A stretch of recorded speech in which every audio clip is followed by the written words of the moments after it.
You're right. You're right. All right, so it says we are live now, and it says that I am not here. Ha! So can everyone see and hear Goji? Goji, how you doing today? Nope. Nope. Can't hear you. Didn't respond. Goji, how are you today?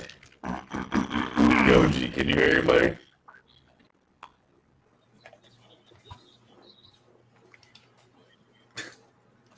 He's on the YouTube video, but I don't think he can hear us.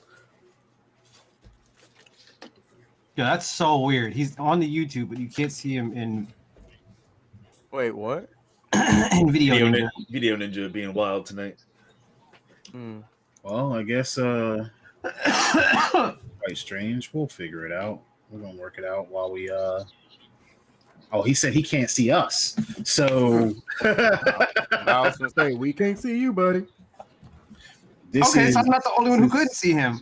That's weird. I was the only one. I can see everybody. I can see him in my Video Ninja fine, but it looks like he just disconnected. I But don't yeah, see like, him and I was the or only one. you. Like I could hear him fine before. I don't know what's going on. Yeah, I Bro, can hear him. here. It was just a little low. Anyway, we're doing a lot of working out with our, technical difficulties and things of that sort. So thank you everybody for sticking with us. I know that we're live right now. I want to thank everybody. I for don't see us joining live. today. Me neither. Not in my YouTube. It's I I'm on see the us channel. live. I'm on my phone right now, and I don't even see us. No, we're live. Page. It's Hold on, live. let me see. it is live. Oh, Yeah, we're wait. live. Okay, I found it. Oh, okay, I see. Weird. Goji is. Thank I you see for a box, distracting me. Let me and I don't finish see my a intro, please. Sorry. Yeah. Anyway, good evening, everyone. I know that you guys have missed us last week. We are here. We are all present. We got a lot of stuff to cover. We want to talk to you about a whole bunch of stuff. As you know, we're going to open up our show tonight with our question of the week, question of the day, whatever you want to call it. In the meantime, welcome to Start Button Live. I am your host, King Anarchy, also known as Tones. We also have the rest of our hosts here with you. Right here by me, we got Mr. Rygen. We got Mr. SG Token.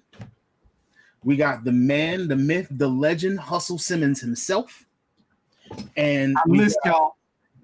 and we got everybody's favorite video game maker, Mr. Time Traveler, along with our special guest, Mr. Goji Senpai. Once we get those little kinks worked out where we can see and hear him again. But for now, while we're still working out those kinks, we're gonna try to move along and make sure that he gets active in the conversation just a tad bit later. In the meantime, I do have a question for all of you guys today. My question of today is going to be, what do you think is the right price for video games? I got it. Okay.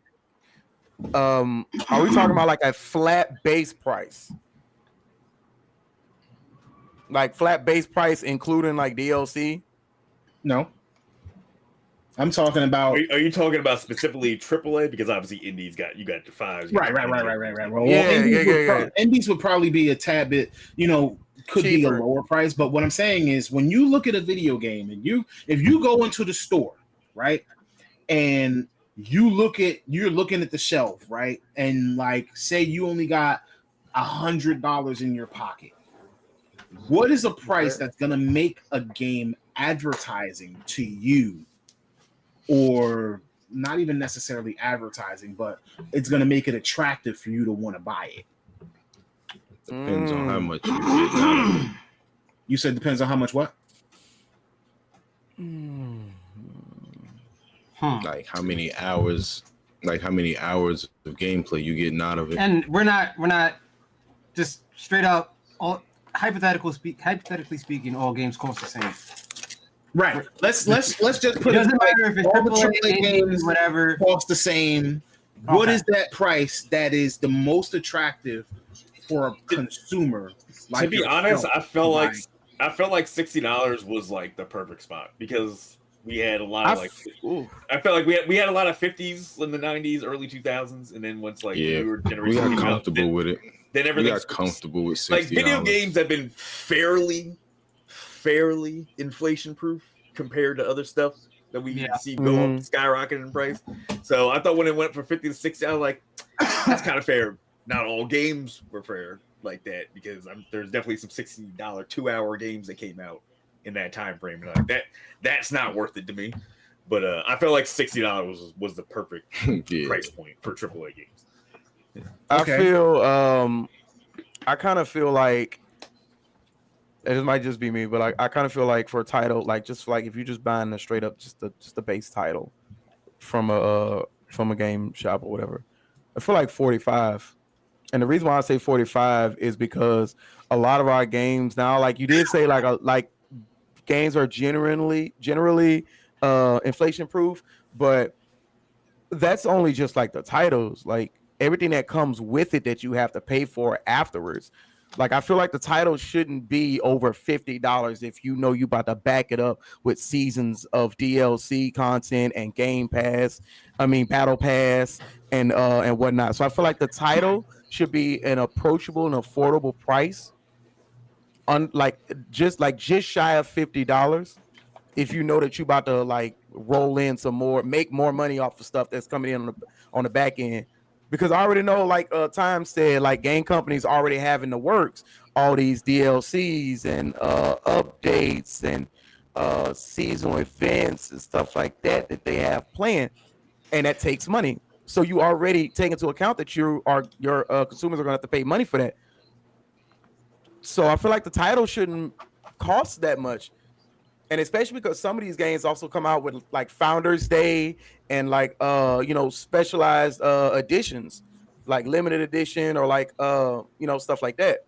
And that jumps in the price based off of what the title price was. The original gold edition, was. So silver 45, editions. you want to make you a Founders pack or something like that. Cool, $60, $70. That's cool. But if you start off at 60 and then you got to jump from there, you hitting like $80 or $100, and then I still also got to buy like DLC that wasn't already in this edition of this title pack. Then I'm like, I'm setting money on fire. So let's hypothetically put ourselves into a vacuum.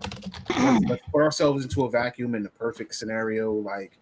Right now, we're not talking about any add-ons. We're not talking about how a game maker support themselves after. We're not talking about live service. We're not talking about. I just want to know when it comes to the purchase of a game, what price makes it look advertising to you? Like, for example, that's why I said 45. We got Suicide Squad. We got Skull and Bones. We got Power World. Out of all of the games that I just mentioned, 2 of those games were $40. Mm-hmm.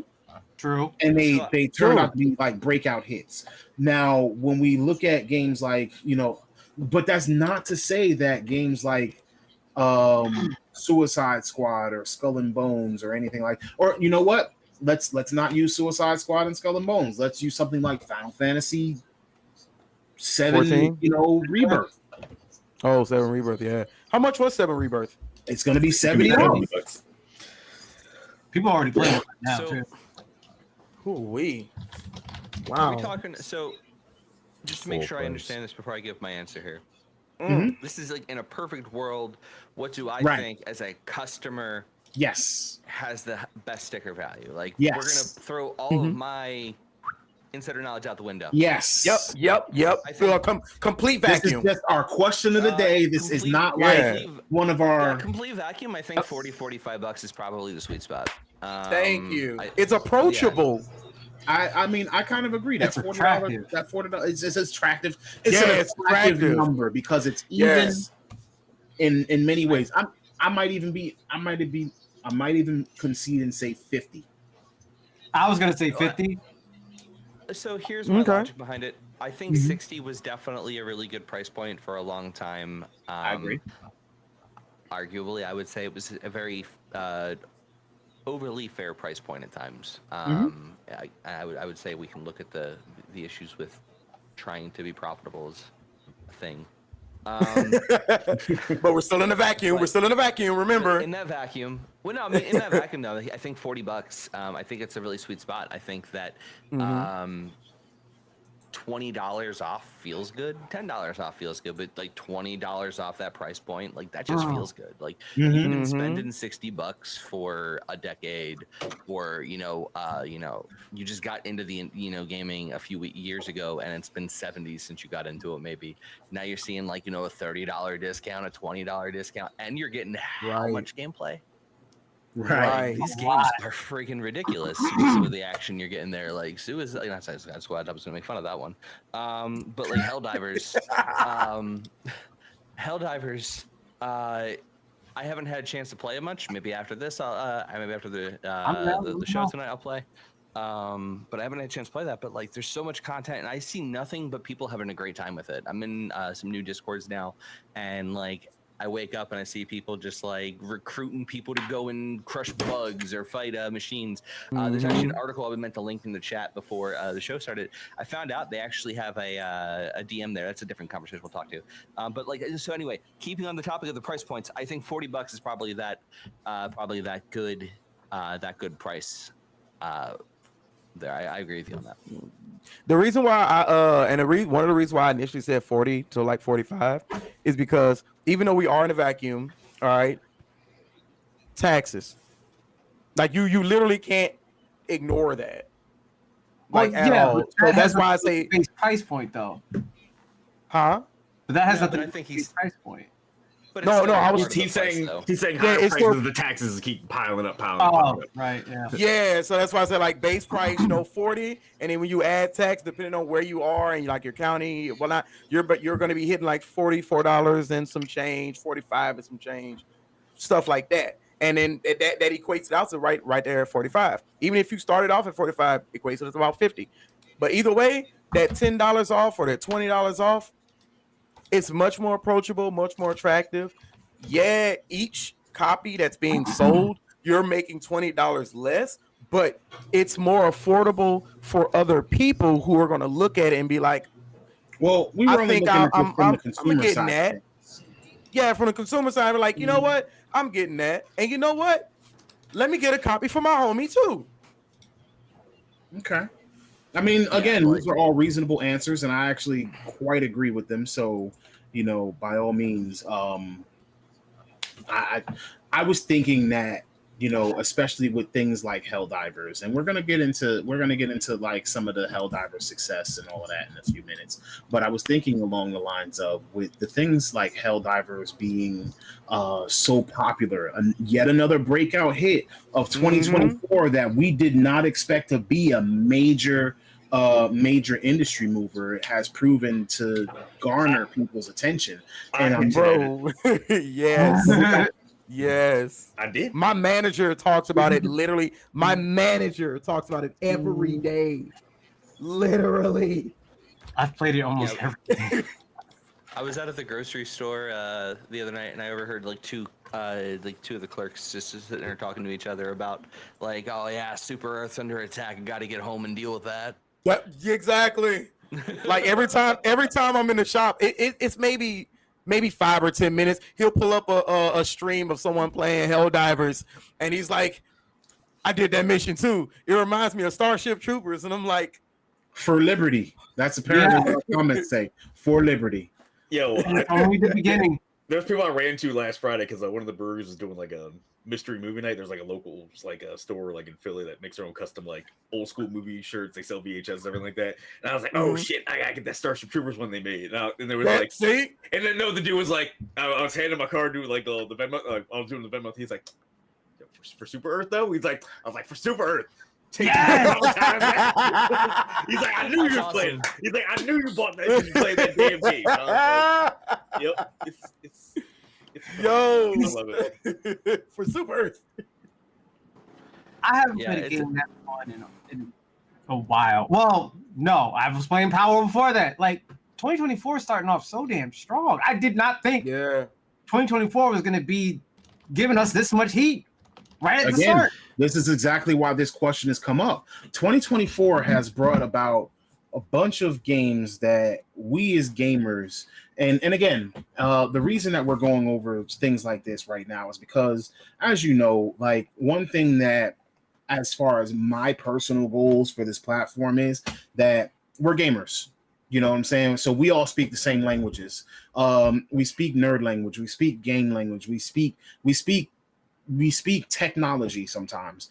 But there are people on the outside who don't necessarily understand why we may invest, why we may spend, why our time, our money, and why this is the hobby that it is for us. So some people question how many brain cells we put towards this. I don't think that that's a thing.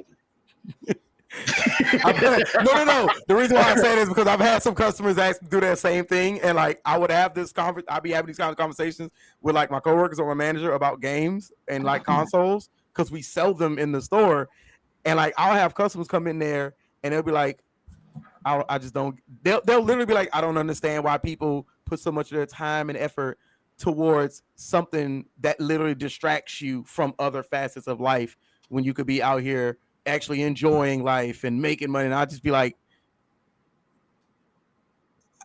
I don't want to have this conversation. I don't want to have this conversation. It's one of the dumbest conversations to have. Like, yeah, it's like I don't want to have this conversation. Like, I hate how's when it any that different? type of point comes How's up. gaming any different than binge watching a TV series that you enjoy? That is Right. your little getaway. How is it any different than reading a book that you Whoa. enjoy for hours at a time? Right. Like I It's think all where he was, entertainment.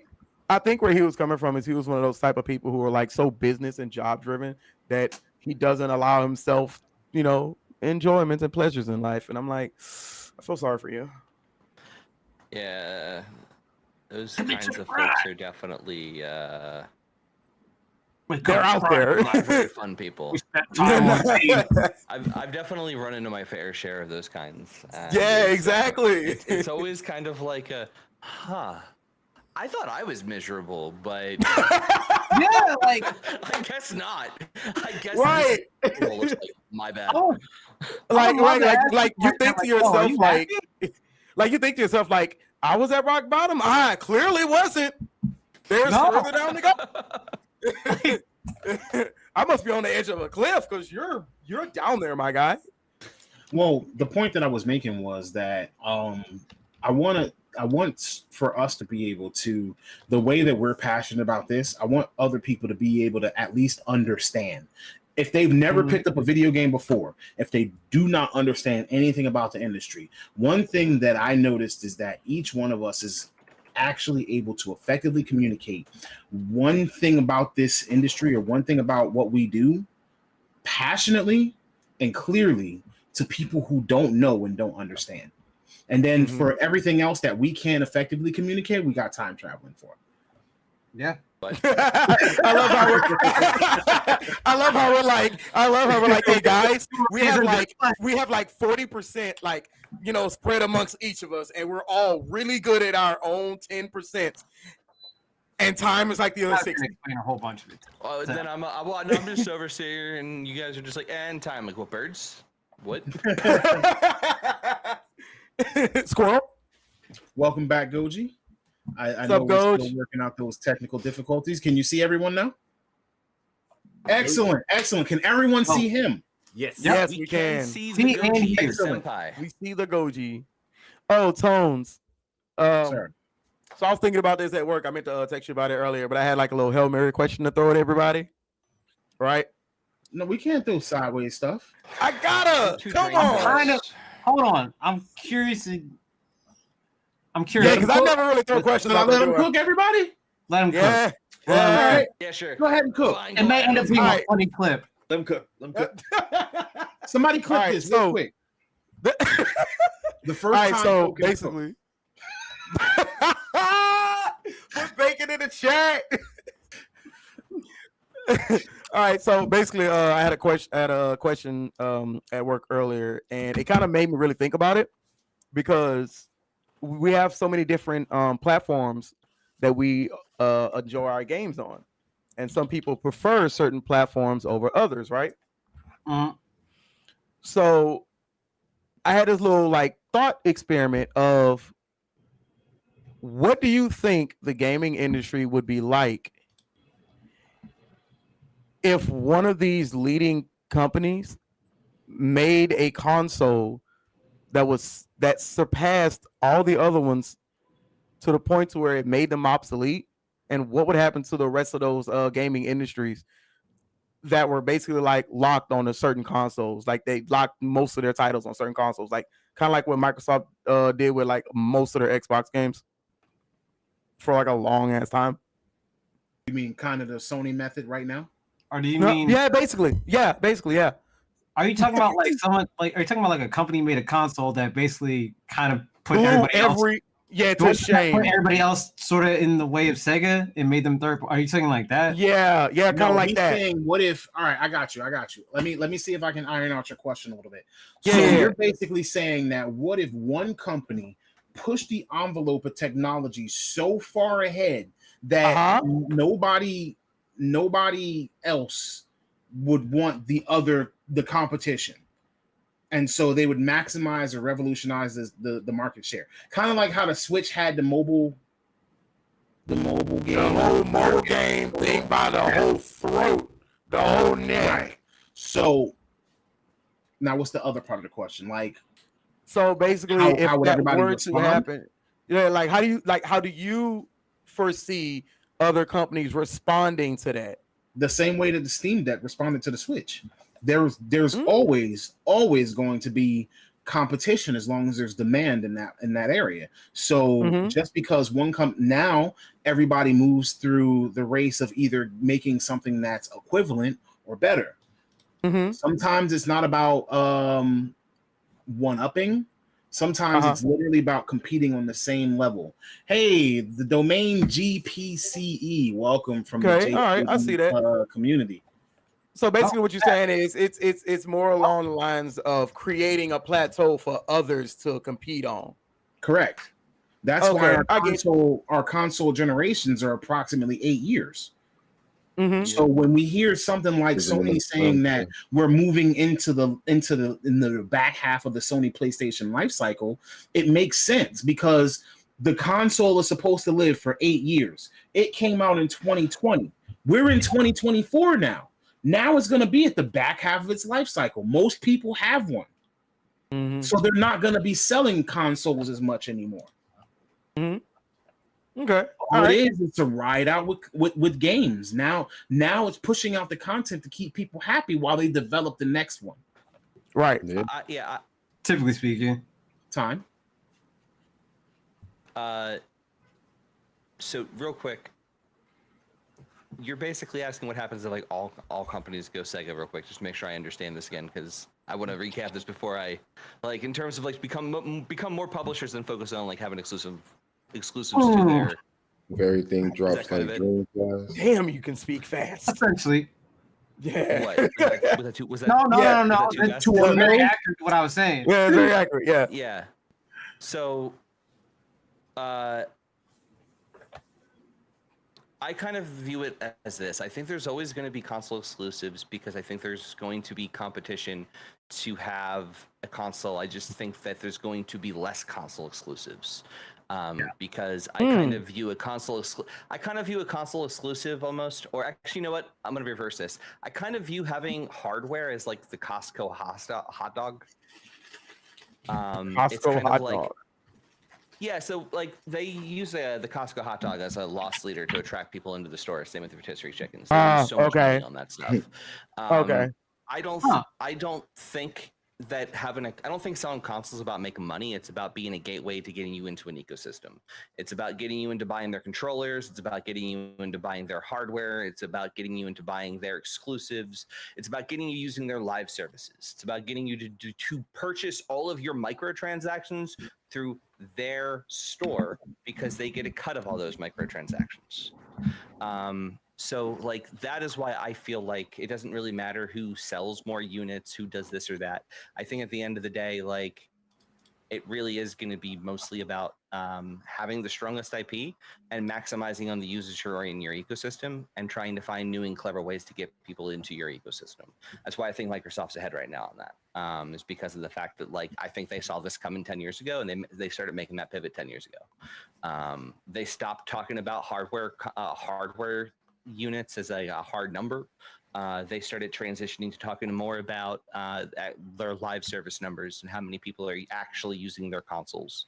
They started pivoting over to talking about Game Pass sales. I just feel like it's going to be really more about getting people into that ecosystem because of all the added benefits that come with that, the microtransactions, the accessories, the brand recognition, the potential down the road for merchandise sales and like toys, Legos, movies. Like it's so much bigger than just the console.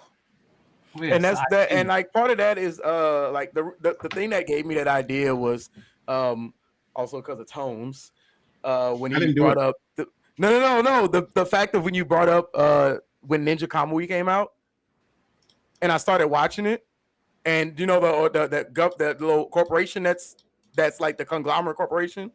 It made me think of that, but in a game industry sense. And I was like, oh, snap. What if that happened? So Domain. So Domain. Essentially, we are going to talk about that today. And so I want you to stay tuned for that because that's actually a really good point that we're actually going to be getting into before the end of our show. Because the question is Sony and PlayStation in trouble? Like, is the company spiraling because they're not going to be selling PlayStation? So just stay tuned for that one. I apologize, Token, but I just wanted to kind of you're good because that is a very big part of our show today. Real quick, I just want to give a shout out to the JKB community for showing up here tonight. I've been hanging out with them over in their Discord lately. Really great group of people. So thanks for showing up for us tonight. You've actually been showing up for everyone from Jay himself to Ape Eric. Thank you very much. Yeah, we really guys. appreciate that. We appreciate you a lot. We love the eyes and the commentary. Okay, so I know that was a left field Hail Mary for you, Token. Yeah.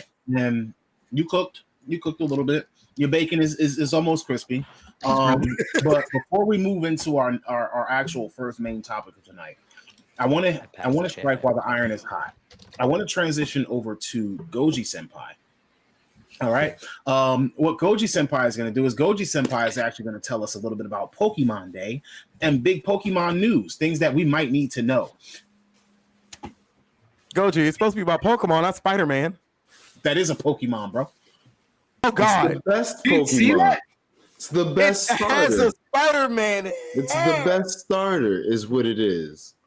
What is First that? of all, Spider Ball? Not I'm Squirtle. about to revoke Okay. the fact that I just handed this over to you because you're talking about that's the best starter. Is that Miles? Is that Mousesaur? Like, You Bulbasaurus. disagree? What was Sir Alice? You disagree? Okay. it's not Squirtle. From a strategic Talking about point of view, right? What are the first two gyms you encounter? The first two Rock first and water. two gyms. Rock and water. Rock and water. Rock and Right. water. Rock Right. and water. Who's quad effective against rock and Kill it water? with fire. Oh, okay, Krillin. Okay, Krillin. I mean, I was like, when the first Pokemon came out, I was just like that kid, just like, I like turtles and pick Squirtle. And it's like, I think Squirtle because of what he evolves into. well, I didn't know he turned to a goddamn walking cannon. Like, Yeah, Kill it bad with fire. and facts. that was just a bonus. I just saw the turtle. Kill it with fire. All right, cool. Okay, Man. first of all, Tones, did you even know that Charmander evolved into basically what looked like a fucking dragon at the start? All the more better. Kill it with fire. So you get blasted with water. Kill it with Yeah, fire. until his tail gets wet. That's not how Kill it that with fire. works. That is literally That's just, almost every single Pokemon game that I have played. I have used a fire starter. Kill it with fire. Wait, did you? Yeah, I know you didn't use a fire starter against water gyms. Yes. Why the fuck would you do that? Why would you do that? What part of kill it with fire do we not understand? The man's playing it on hard though. What are you doing?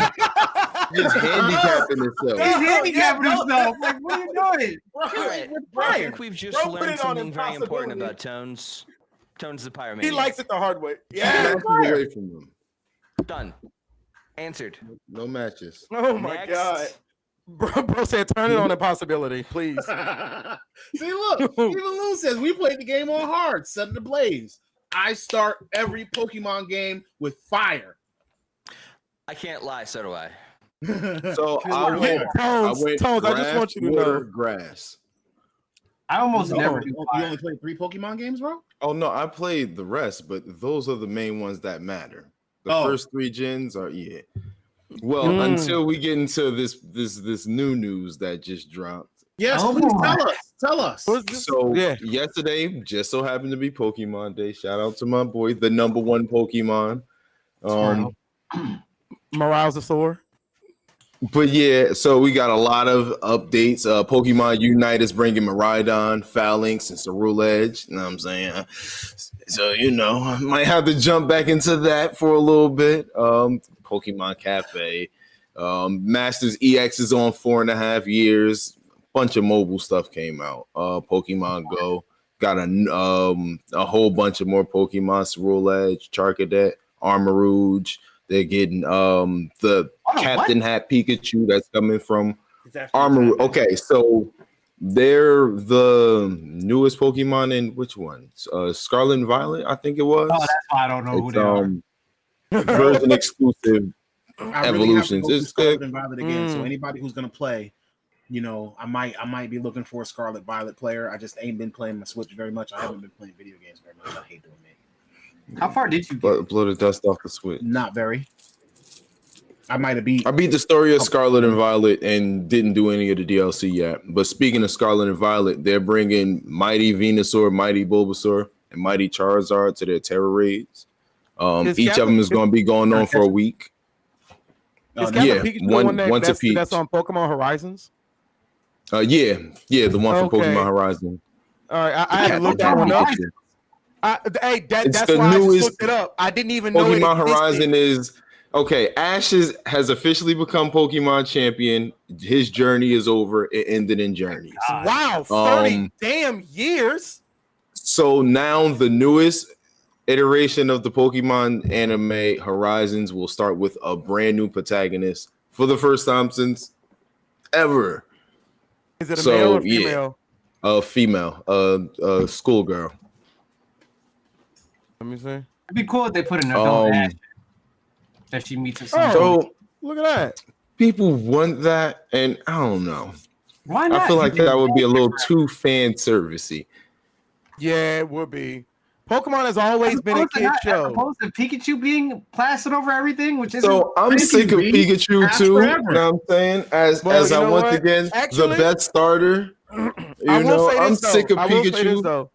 The jokes that Ash used to make about Misty, not kid worthy. I'm just saying. Yo, a lot of stuff. I didn't even remember. I mean, Brock's whole MO was not kid worthy. Nope. Okay, yeah. you're right. I will Yeah. give you that. You're Yeah. right. There. Yeah, Exactly. yeah. I don't But know what yeah, you're talking oh, about. Being a complete creep is Whoa. totally They're kid-friendly.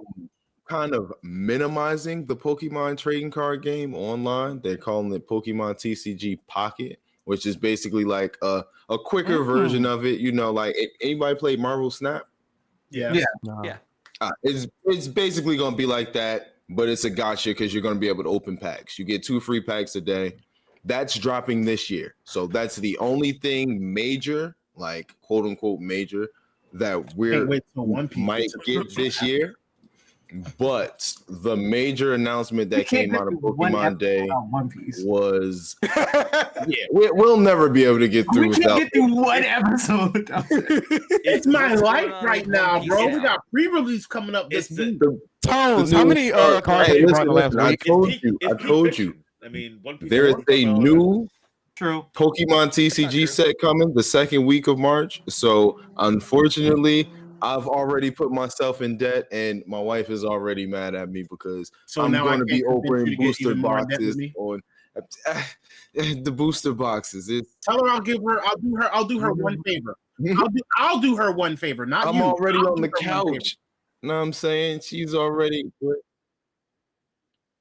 You feel me? Like we could do a booster opening stream, said, bro. I got candy. Our new set comes out on March 15th. We can do a booster opening stream. I'm with it. Oh God. And his wife just sitting there pissed off in the background too. Just bending behind me like. Don't encourage him, man. What the hell's that noise? Wait. But yeah, Wait, his wife standing back there with a battery jumper charging Let her him phone. get to the major announcement though. It's right here. He's right here. He with All right, let's do it. Announcement that came out of Pokemon is the game that people who've been deep into Pokemon have been asking for since the original 2 games came out. But the way they're doing it is going to be different. I appreciate that it's not a mainline game. It's Pokemon Legends Z to A.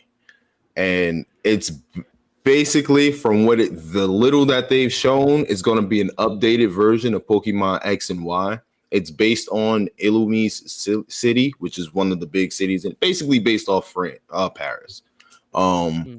But it's a Legends game, so it's a full spin-off, so they get to do whatever they want. Exactly, like Arceus. They get to do whatever they want with it. It's looking like it's going to be kind of futuristic.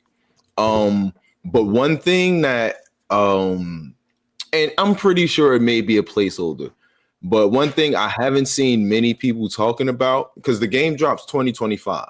So that's why I said Pokemon TCG Pocket is the only real major Pokemon game we're going to get in 2024, unless they announce a remake or something later on in the year, which they're known to do. November, bro. Pokemon Legends Z to A will be on the Nintendo Switch, not the Switch Pro, not the Switch 2. So depending on what time of the year it drops, we may be rocking out with the Switch through 2025. We might not get an updated version, but once again, it could just be a placeholder because it was in the trailer. If you look at the end of the trailer where it shows everything for it, it's Nintendo Switch. So that was actually one of our minors. I was going to make mention of it, but I've already seen articles because obviously we've been on the precipice of a Switch 2. So since we're on the cusp of the Switch kind of transitioning over into newer technology, it's been a lot of rumors that the Switch 2 is coming. One thing that rumors about the Switch 2 for 2 years. Exactly. Yeah. So at this point, what we know is that the Switch 2 is not coming until at least after financial quarter 1 of 2025. A lot of people are speculating that it's going to be April or after, which is going to supposedly help GTA sales for Grand Theft Auto 6, etc. But I'm thinking that we'll probably get a Switch 2 somewhere towards the middle or end of 2025. I'm saying September. Yeah, I can see that around holiday season. And I feel like Legends ZA will probably drop early on in the year. Usually Nintendo Game Freak, they like to start off the year strong or end off the year strong with a Pokemon game. And since it doesn't seem like we're going to get anything major, they were doing a lot of hiring. They also have that game that's not Pokemon that they're working on too, Game Freak. But yeah, if they don't drop anything like a mainline game, they usually will decide to drop like a spin-off or something closer to the end of the year. So for the fact that this was announced for 2025, we might not get anything, and this might come out around February or something, or April. So V-Tone said, how dare they? They can actually turn Ash and the crew into grown-ups if they haven't done so already, and then they could do Pokemon all grown up, like they did with Rugrats. First of all, Ash can't even age. He's immortal. At least they could have made about their kids. That man had 1996. Yep. Ash made a wish with her to Ash live ain't his life aging, forever. bro. Y'all might as well go ahead and let that die. Because he won't. I don't. We don't need a Pokemon version of Yasuhime. Oh God! Oh God! All right, so I know that we've touched on this a little bit before, but what we're going to do is we're going to actually start going through our topics. Thank you very much, Goji Senpai. Again, No problem. Goji is our resident Pokemon expert because I have fallen. Can I get one quick roast in before we get to the next Uh-oh. topic? Okay, it's a real quick roast, and he won't know it's coming, so it's gonna be hilarious. Mr. Hustle Simmons, I want you to know that AARP cards do not have a minimum age, so you can sign up for that anytime you want. This man was having some struggles 2 weeks ago, where I'm What sorry, I gotta roast you. I'm What sorry. struggles? We were trying to play Remnant 2. All right, trying to play Remnant 2. No. I got it on Steam. Nope. I got it on Steam. He on Game Pass. Here we go. If you link your Epic accounts, you can play together. Cool. I got mine. Link Epic account. Boom, done. 5 seconds. I'm ready to go. All right, let me get my Epic account. But how I do it? All right, I see. Click right here. Shit, what email do I have set with my Epic account? That's like, oh my, and I'm sitting there like, oh and then the thing that I got the most, he's like, it's on my Hotmail. Immediately, I'm like, Hotmail. No. What year? No, I said Yahoo Mail. I didn't say Hotmail. That's just as bad. Not even That's just I as don't know. bad. What is this, middle school? It's Yahoo not Yahoo Mail. 2020. You still got your MySpace tagged on there? Technically, You still got your AOL? Also, MySpace is still up. the worst part about sitting here trying to do this, he never got working. I think Bro, the it sad part is I doesn't know why acknowledge he my uses it. email. It doesn't Wait, acknowledge what? any email I have attached to that account, apparently. It's just like it does not exist. Hey, but correction, yes, it was Yahoo Mail. So I need to correct my screen. Yahoo Mail, there you go. You use Yahoo because of Gaizo, don't you? No. I Well, Flickr. don't know. Flickr, something. Yeah. Oh, the image house thing? Mhm. Oh. Yeah. I didn't know that was No, I don't. I only know that because that's what Katie uses. Yeah, that's Same what I address, I believe. like. gotcha. But now that was All right. All right. So now I just wanted to ask, is 2024 like the year of surprise game hits? Because between Power World and Helldivers, we've so far seen 2 small titles outperform some of the AA or AAA and quadruple A and the quadruple A games that have released in 2024. Skull and Bones has released to overwhelmingly negative reviews, getting an average score of 2.8 on Metacritic. Suicide Squad, they had lost 85% of their players within less than 3 weeks. And at this time, Helldivers, or not at this time, but as of last week, Helldivers 2 was actually outperforming Call of Duty and Fortnite. Obviously, if they're outperforming Fortnite, they're outperforming Counter-Strike. But I'm kidding. But I'm kidding. I'm kidding. But as we move forward, we're talking about on the PlayStation Network. Like this was an actual proven fact that they were outperforming Call of Duty and Fortnite just on the PlayStation Network alone. So we're not even talking about on Steam or anything of the sort. So again, it's proven to be a breakout hit with rising player counts daily, and there was even a petition for it to be put on the Xbox that like caught so much traction out of nowhere, like it went viral. So anyway, both these games came out. They actually even ran into similar struggles. They had server struggles.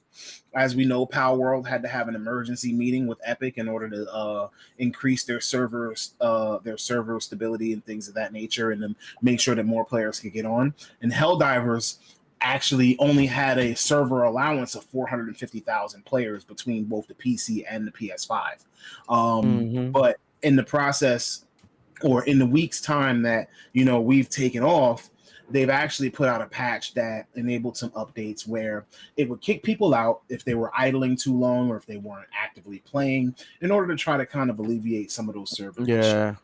So the question that I have for all of you guys today is 2024 going to surprise us again? Do we think that Helldivers and Power World are going to be like anomalies? Are we going to see a lot of unexpected breakout hits? Do we think that we got anything more in the barrel? I think we will. I mean, Honestly, February. Yeah. Yeah. True. We've had two banger titles in the first 2 months. And we also have some, we have some interesting new IPs coming out too later this year too that could be spreading like Helldivers isn't a new IP, Pal World is, but you have like other shit like Rise of the Ronin and Rise of the Ronin, yes, but I think Real Oh, quick, that's right.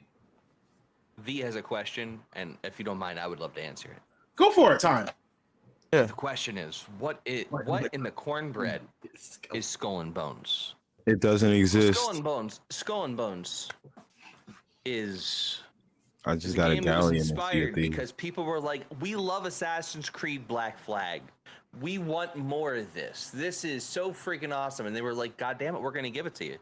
We're gonna give you pirates. It's gonna be fantastic." And then 12 years later, they gave us boats. The simulator. Yep. You did Boats. everything on the boat. They gave us Sea of Thieves, but less fun. Even got a harvest galleon and Sea of materials. Thieves. On the boat. As a Your guild. wife leaves you, just go On on your the boat. boat. It is Using a the- cutscene. That's the name for boat guys. It is the No, it's not. It so is not. it is the blue balls of the Assassin's Creed universe. In as what? You're not wrong. Wait. Okay. So Let me drive the picture boat. No Man's Sky, I'll shut up. I'm right? sorry. I'll stop tones. I don't have to say anything else. But Starfield. I would rather play Starfield than play Skull and Bones. Nice. That's how you I'm being dead fucking serious right now. I would rather play Starfield. Hey, quick question. Would you Then rather Skull and play Bones. World of Tanks or Skull and Bones? World of Tanks is free. right now. Use this code to get Relax. Oh, so you gotta think By the Bro, I We played got World this. of Tanks. I played We got this. World of Warships. I played those games. Oh man. Chill. Like World of Tanks, please sponsor us. We know that you still do that. We're also not If you- sponsored by Rammstein we got you. or Marvel. If you use our code right now, you get three new jets on Ace. Please don't will- listen to this I man. will tell We you do who not have won't. any sponsorships, and we don't have any code. have that. And I don't We want do anybody not- coming over here talking about y'all said that y'all was gonna give me a code. I didn't see any code in the comments. Yeah, we are not sponsored. Token. Bro said I want my free boat. That was a perfect Where my segue. code at? I want my free boat. No, but like seriously, like I get so heated about Skull and Bones because it's like people wanted Black Flag, they wanted a pirate like game, Yep. and in 12 years, this is what you could give us. Like, I appreciate the hard work people did on that. Like, I get it, I do, but like, clearly there was a dysfunction in leadership there, and I don't think anyone who worked in that project would deny that. Again, there was an intricate story behind Skull and Bones, and unfortunately, I don't know if we have enough time in one whole episode to get through it. We don't. Yeah. To explain everything that goes behind the whole development of Skull and Bones, it would take probably about as long as Who the Fuck Did I Marry on TikTok. Well, Let's be clear. Game Ranks Clear actually about went into it a this. little bit. I'm confused on what that is. Oh, you gotta watch it. That shit is crazy. Now, Nope. it doesn't stop there. This is also everyone brace yourself. The industry's first quadruple A game. 4 A's. Womp womp. Yes. Wait, what? Wait, what? Hold on. Hey, They time. proclaimed Hey, this to time. be Hey, repeat the this again. first quadruple A game, and we Skull and discussed this Bones. in the last episode. Yeah. Quad A. I need a sound As- board There Hey, are even like, quadruple A batteries. just so I can play a loud like, fart at that. Because like that's what I Quad. think. Like it's just it is absolutely like so insane to call yourself the world's first quadruple A game. You mean to tell me being trapped on a boat and getting scurvy and robbing people that I don't even know made me quad A? Scurvy. Yeah. No, Well, you well, just rob I play people. Oregon There's Trail. no people to get off the boat to do that. well, Like, let me also you realize let me this, right? iterate- You can't even swim in the damn game. Like, Yeah, Let me Wait, also wait, iterate Why you that, can't You swim? can swim in I'm Sea on of a Thieves. boat. In Sea of Thieves, you can climb to the tippy top of your boat, jump off of it, land in the water, stab a shark and find a chest. I mean, you can throw harpoons at sharks and Skull and Bones. Or Skull and somebody- Bones. Wow. Okay. Here's But the thing. apparently, I don't get to swim and shank sharks. So Here's the thing. No, you Hold don't. on. Here's the thing. I like Ubisoft knew Skull and Bones was in such a bad shape that they had a sale on their games at the same time it released, which the sales of Black Flag went up by like 200%. Well, actually, I was going to say that Black Flag's player base went up by 200% over the course of the time Skull and Bones come out. wow. Yo. Well, yeah. It was only like because- $5. You know why? Because yo ho, skin blowed. Bro, it was Like, only like it's- $5 At on least the Steam. color's high. It's Who so wouldn't buy it ridiculous. at that point? High tide. Like, High tide. so yeah, that is Skull and Bones. I apologize for cutting this off. As for like, do I think 2024 is going to surprise us? Yeah, probably. Hey, No, Toms, I got a what? Can I question. get into? I'm out of touch. Can I Yeah, go into Thomas, I got a little rant question. real quick? Goji. Oh yeah, go ahead. Remember what I was saying about Suicide Squad Kill the Justice League? Mhm. It's doing great, right? It's doing amazing, isn't it? It's Yeah, it 500 players. I think I saw. oof, so good. Yeah, and That drop off. it sucks. It sucks, right? Because, like I said, and I still feel this way. I truly believe there is a great story somewhere in there. The story is great, I heard. Single player or like a just Very a well acted. co-op story game where you and your friends can run through the story, and yeah, that's but In live about service. a year. In about a year, if the team is given the time to update the game and actually fulfill their vision and they don't pivot too hard, I bet you the game is probably going to be one of those games that when people start picking it up in here, they're going to be like, I don't understand what the hate was about this game. Oh, like the man. Deadpool game. The problem Like a that Deadpool I game. see Like with Anthem? that, It's like The- a lot of these games. Like, so this is the inherent problem with live service games. Shut up, They have a Tomes. roadmap. Shut up, No, like, Tomes. it's a- You thought you slid with that? It's fair. It's right. No, like the problem with these games I was is so like, live excited. service games when they first release, I was so excited. they release in like a bare bones state and they have a roadmap of where they want to go, and like I think that's great because they need to get money. And the problem is that like the game that's released isn't even the game they've planned like for the final version of it, because the final version like they have like the game has been built and planned around the concept of like updating over time. So I just feel like the first year of these live service games, typically Helldivers seems to be an exception to this. So maybe my philosophy is just wrong here and I have to reevaluate it, and maybe it's just shitty development in the past. I don't know. But historically speaking, it feels like it takes about a year for a live service game to really find its footing. You have so- the occasional one that comes out and like is just like gangbusters from the go, but I feel like a lot of them, like The Division was like that, wasn't it? yeah, I don't Yeah. disagree with you. I Division just one feel was- like was a when game. you get to the point where, and everybody knew this game was going to flop, and Yeah. when you get to the point where the founders of the studio leave it in the middle of developing the game because they don't believe in the vision of the game, I feel like at that point you cut your losses. You I don't agree. release a game that you don't send a game out to die.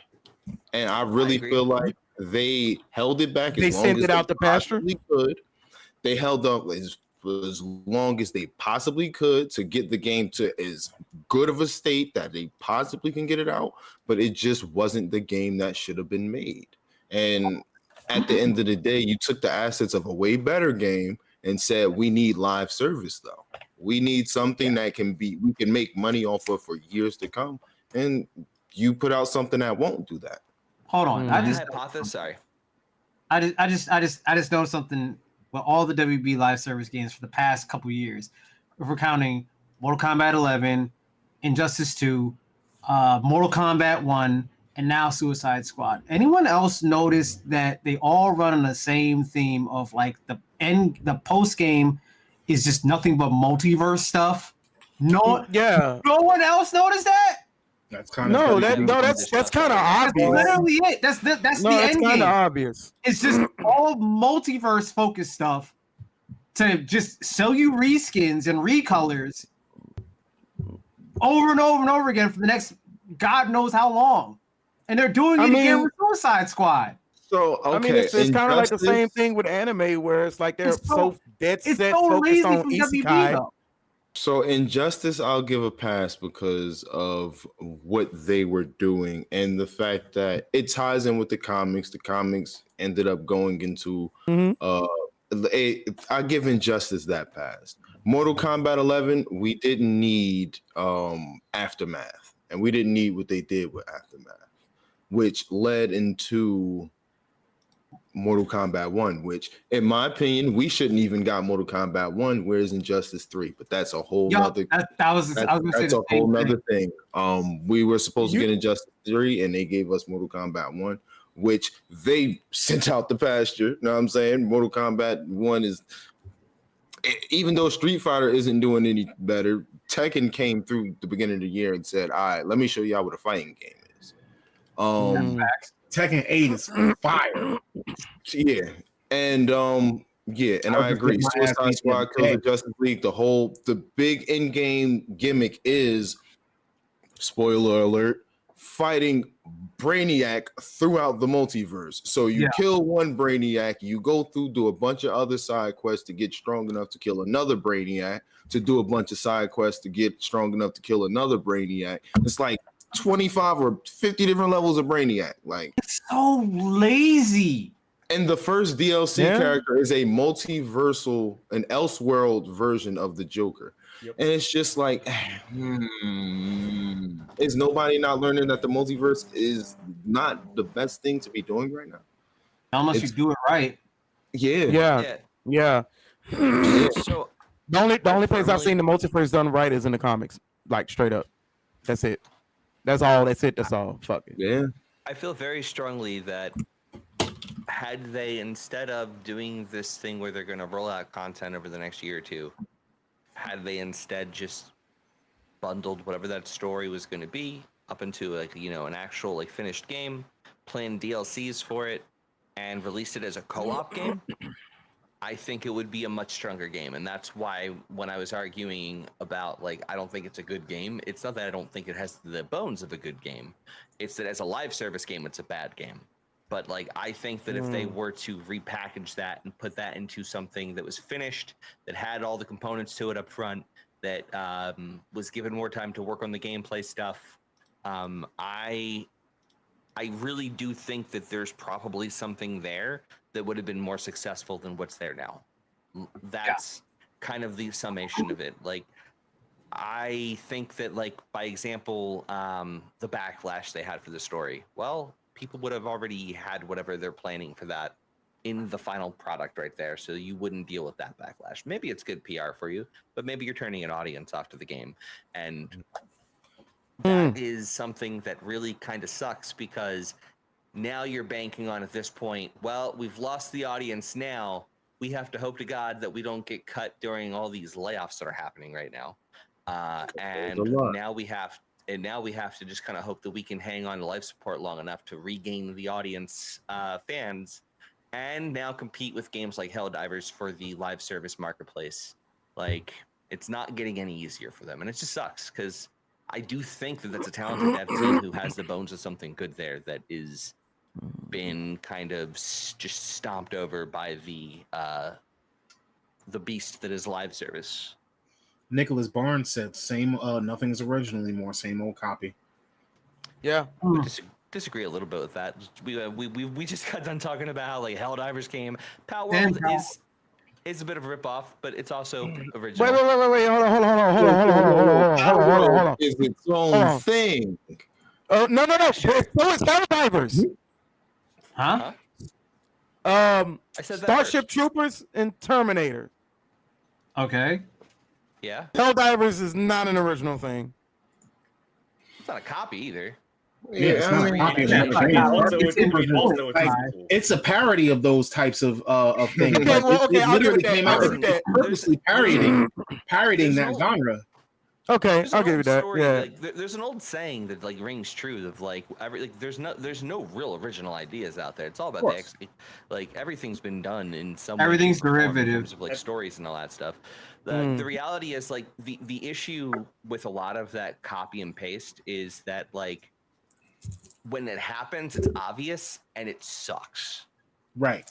Nobody and, puts like, their own little customized twang on it and make it different. I mean, look at comic books. Look at Marvel versus DC. There's so many characters that are blatant copies of each other, but they make them their own thing. Yeah. So What was it, Mr. Brick? Time was actually transitioning us into our next topic anyway, because he was talking about live service. We've talked about Suicide Squad. We talked about that whole copy paste live service element. We've talked about things like that. The next question is Destiny's problems Bungie's fault? Yes. Oh man. All right. Let me go into some details before we just start answering questions. You know, because I'm sure Loon would love to hear this conversation. And matter of fact, we're probably gonna have a lot to say over there in the comments. Anybody else who you know, anybody else I'm going to who real has quick. something to say, make sure I to get my brother in here. You can probably comment. brag about Destiny 2 for hours. Let me ask you a question, okay? Your brother and Moon need to meet. Can I just ask you some questions here and you can just answer them for me here, whoever wants to. All right, so how many of you here are familiar with like the big story Bungie loves to tell about like their Hell March?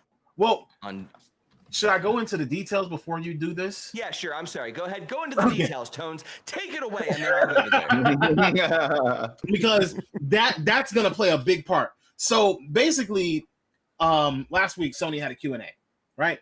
Sony is pretty much been under fire, not necessarily under fire, but they've been pretty much having Q&As and things because they just had their investor meetings and just got their value and all of that stuff. But anyway, during their Q&A after the Sony financial briefing, the president of Sony was asked for an update on Bungie and if they had any plans in the future for the next financial year.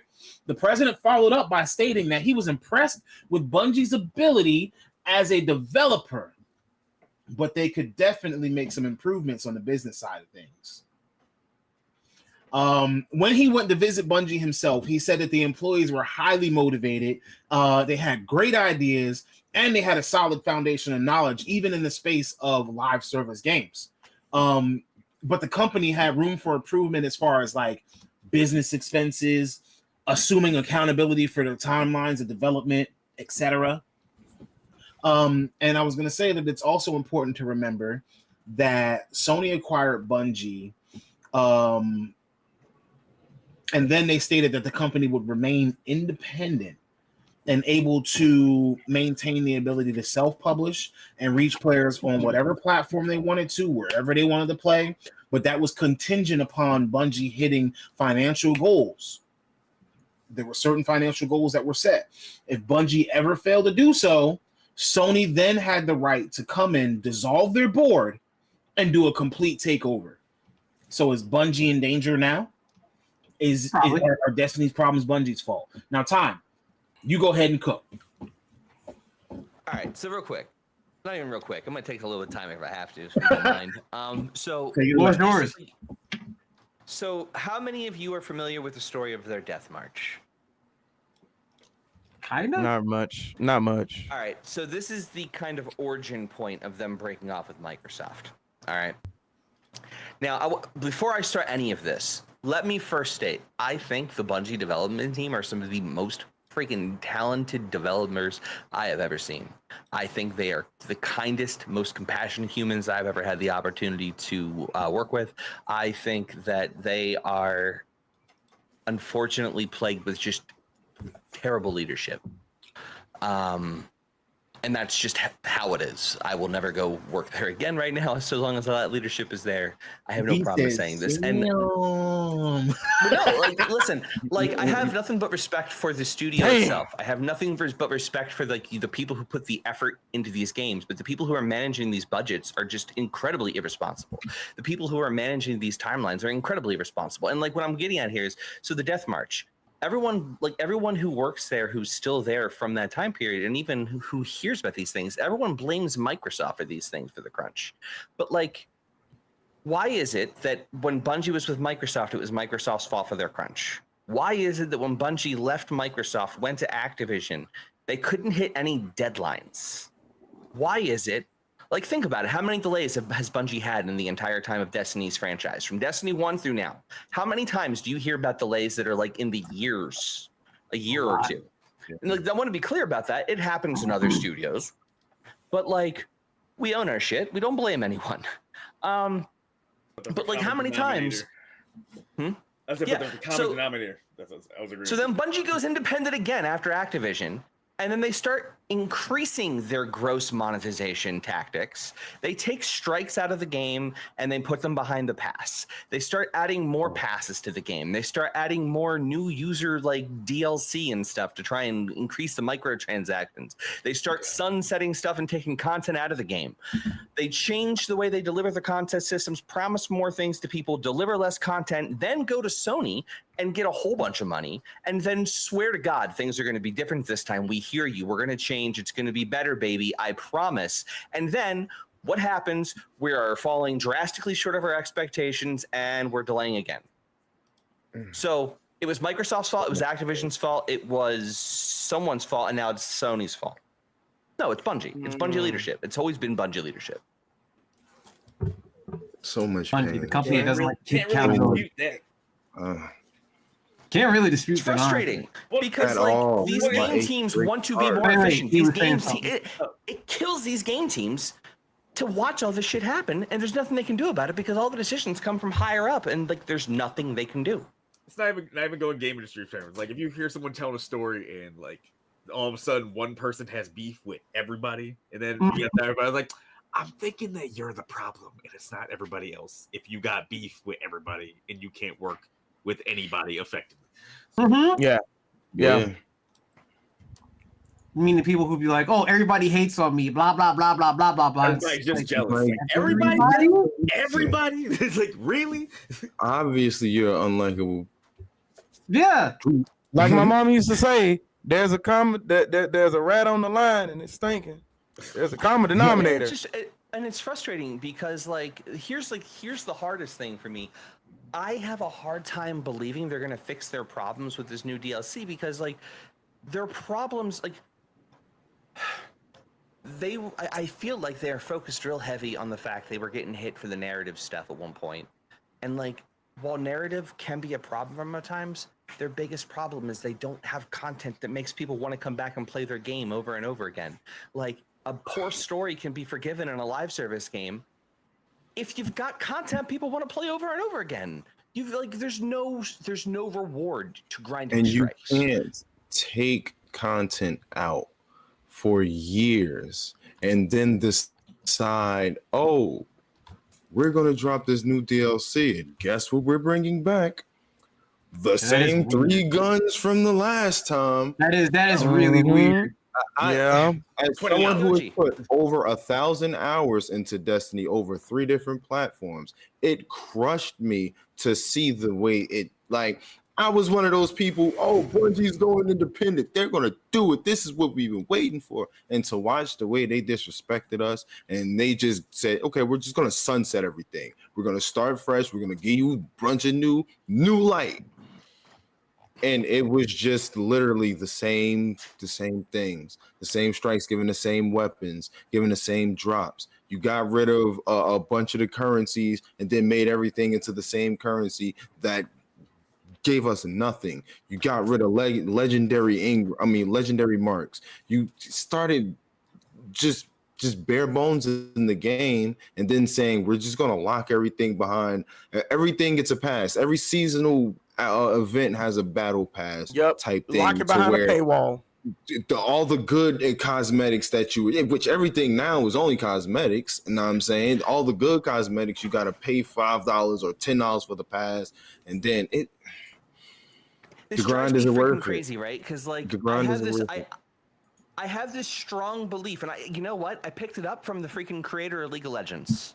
All right, you ready for this? Hey, Hey. Hold on, let him cook. He, Let Okay. him cook. All right. No, All right. he gave a speech in his alma mater, USC, like a decade ago, and it still sticks with me. And what, like, I not like the entirety of it, but the message of it. And basically, he said in so many words that if you make a game that's fun, people will tell you what it's worth.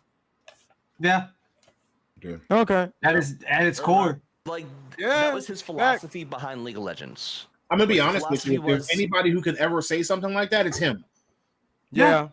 Look how 'Cause you long made a League has game. been- League has I had to been go a AFK game for a without minute to having to take care come of out with a some League dog of stuff. Legends 2. Yeah. Okay.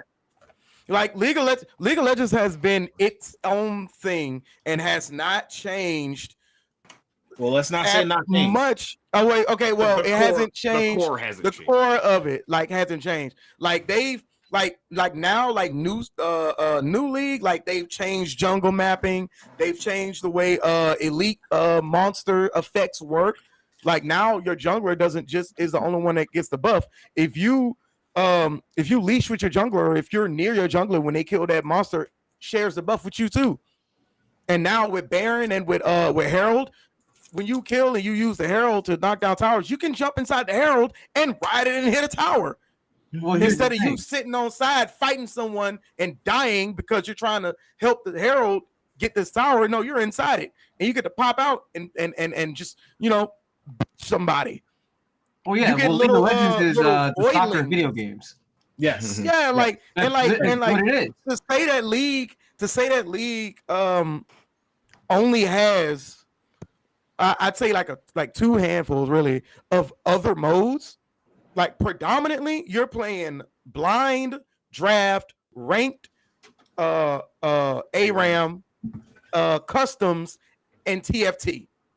Ladies and gentlemen, Predominantly. in case you did not know, this man is passionate about League of Legends. He sounds like a professional league. But yeah, it's the most played video game in the world. It really is. And like dude, what was it? Trump, remember Trump's inauguration? No, You remember Obama's inauguration?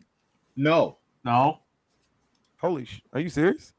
I mean, Yeah. There's no damn you, inauguration. but like, Never mind. Never mind. I keep forgetting now. Okay, I'm wait. in I Louisiana. remember Obama's first inauguration, but not for a good reason. I had not I asking skipped what. school.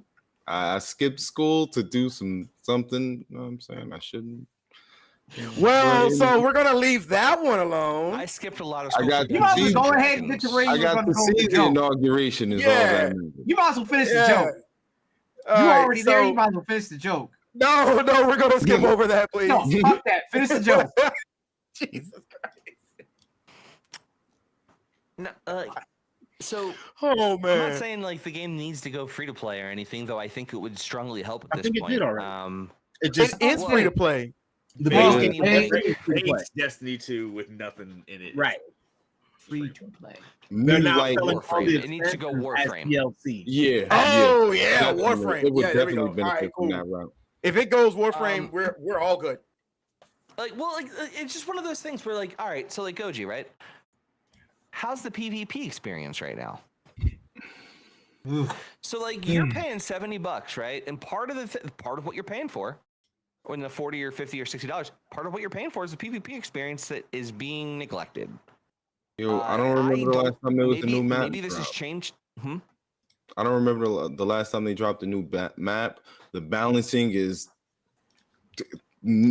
basically non-existent. I'm about to say, wasn't there always a problem though since Destiny 1? Like it's hard to balance out PvP. At least, Yes. so the issue with Destiny 1 was they had to find the balance between balancing weapons for PvP and PvE. Because if you make something a little bit too weak on one, it affects the other side. They kind of figured the balance out with Destiny 2 in the beginning. There was kind of I mean, there's always going to be seasons where, okay, hand cannons is wilding, or you got auto rifle spam or shotgun sliding. Cool. But it's at the point now where like you like there are only like 3 or 4 weapons in PvP that if you're not using those, then you're at a complete disadvantage. You can play with other weapons, but you know that if you come across, you're going to come across certain the Mida is still for some strange reason 8 years later, still one of the most powerful guns in Destiny history for whatever reason. And it's just I no mean, it's balance. the same way. It's the same way with Warframe. It's like they nerfed so many of the weapons in Warframe. Like if you do PvP in Warframe, like I used to, I still love using the Almost no Opticore. one touches the PvP in Warframe, though. Exactly, because it's No, there's literally no no reason to do so. There's But no they- reason to do so. But they nerfed it. They nerfed it because too many people were using it in PvE, which is absolutely fucking stupid. But I'll say this: nobody Yeah. plays the PvP in Warframe because the PvE is so fun. There's so much to Yep. do. Like if you download Warframe right now and you haven't touched it in a while, there's so much to do. Yeah, The Can't say story the same has thing. There really progressed is. There really is about now, like though. 8 Cannot say the frames, same thing dog. for Destiny. The PvE is bare bones.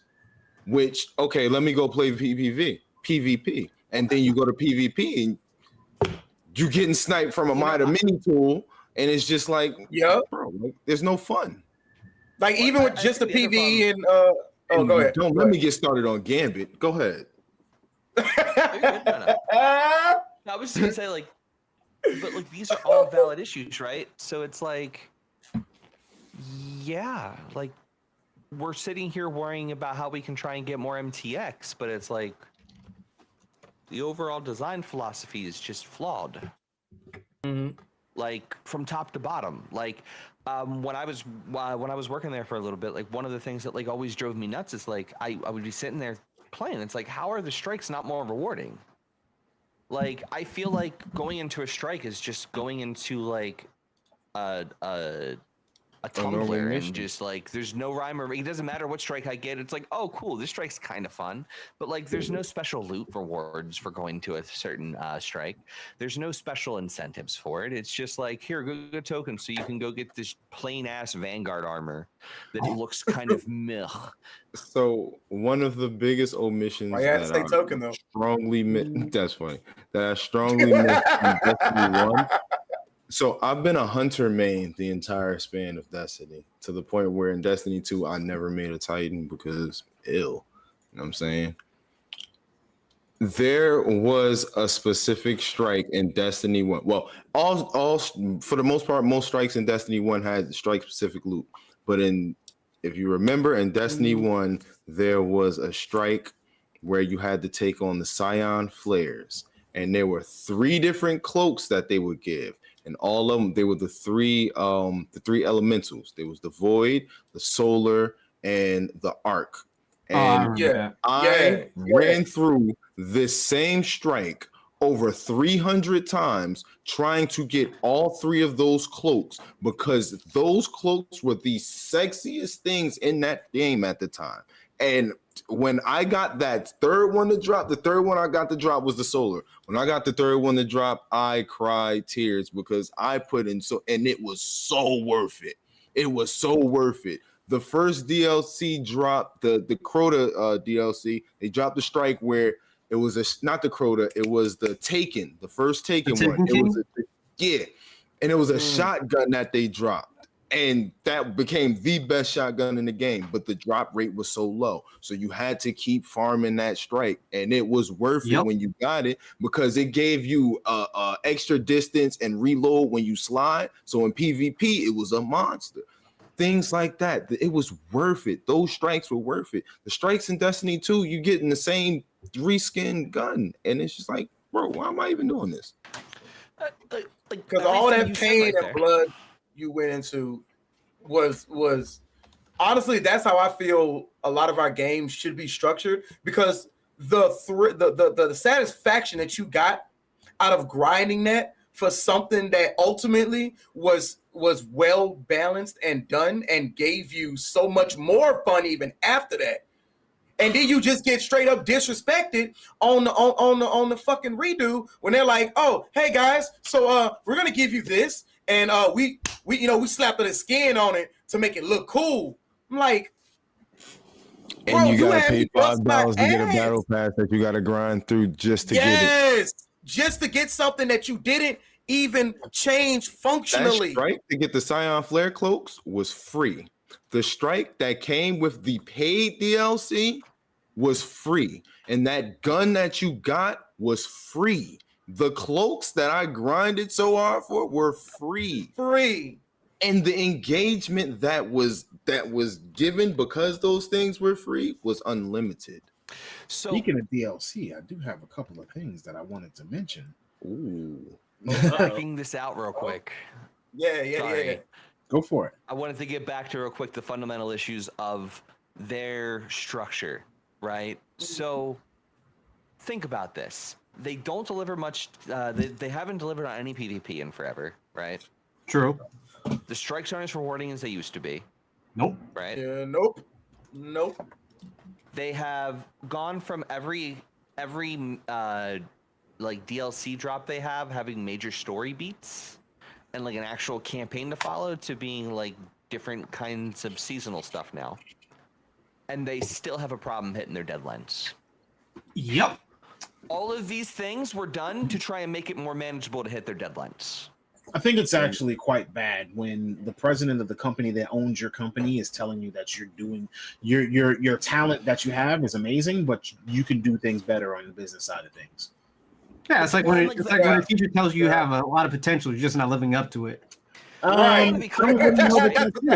It's like saying that your work is good, you do great, like your projects are amazing, but you're late to school every day. This I'm is not mad, across I'm just the board and disappointed. Yeah, no, same energy. right now. Let time There's just go. there's just so much shitty leadership at the top in these situations at times, and like to my potential future bosses, I apologize for saying that, but like we got to get our shit together. How many layoffs? Apologize to the overlords early. It's just like this is like I hate to say it, this is part of the reason I haven't done a live show in forever is because like I have opinions like this. I feel like the industry is full of a world of potential that's just mucked by incompetent leadership at times. Yeah. I think there's some great leadership out there. I think like Arrowhead Studios right now, Helldivers, like that is some phenomenal freaking leadership right now. Telling people not to buy your game, telling like come on, who does that? Who the freak does No that? one does. And all he did was boost sales. You don't want me to buy it because it's that good? I need it now. Yeah. And in spite of, don't buy it. It's like when your parents tell you don't do this. Now I'm gonna do it. In spite of the layoffs we had with Microsoft recently, like I still think Phil Spencer's a generally decent leader.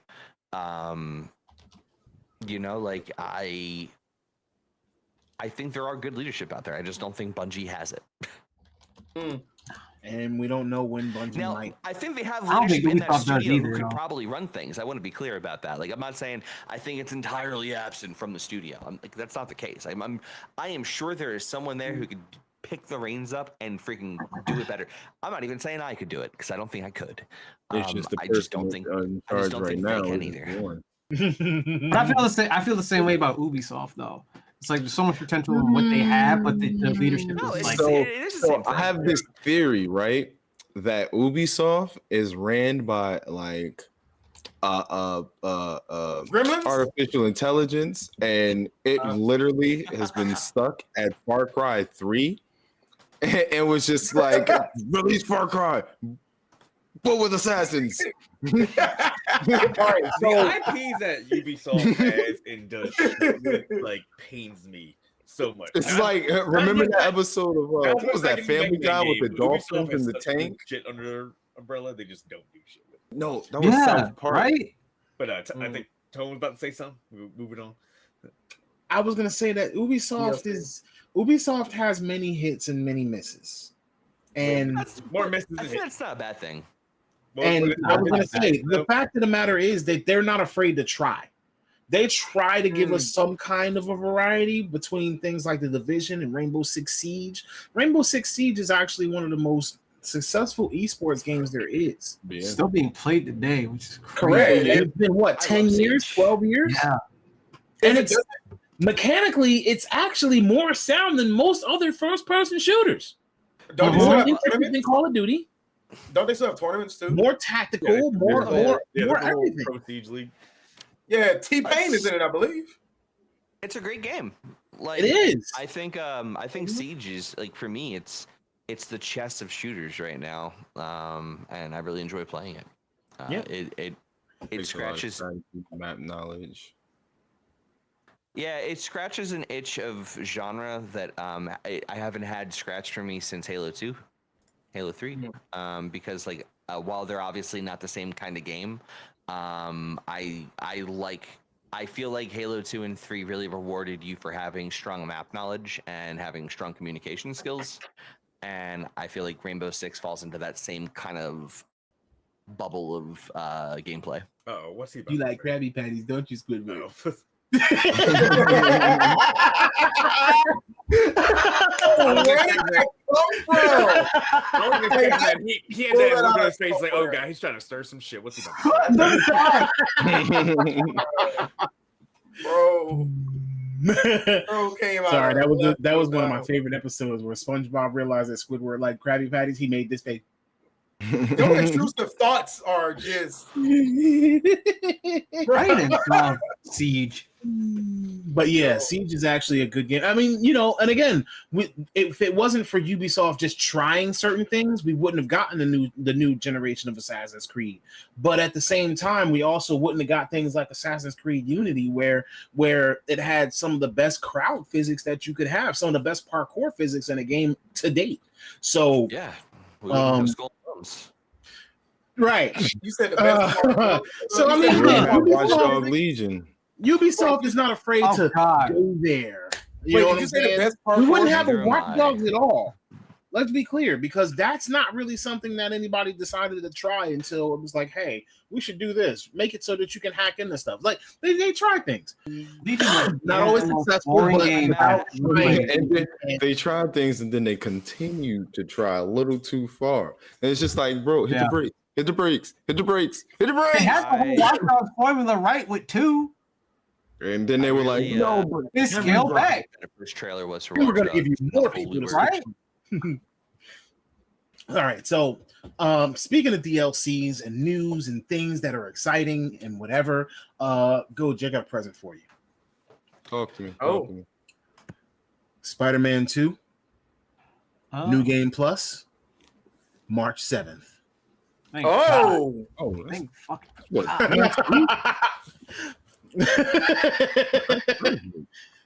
Yeah, next week, bro. The death threats can stop. Right. Hey, Hustle, I got a present for you too. Elden Ring DLC confirmed. That ain't a Hustle present. That's a me present. He ain't beat the damn game. Shots fired. I'm sorry. All right.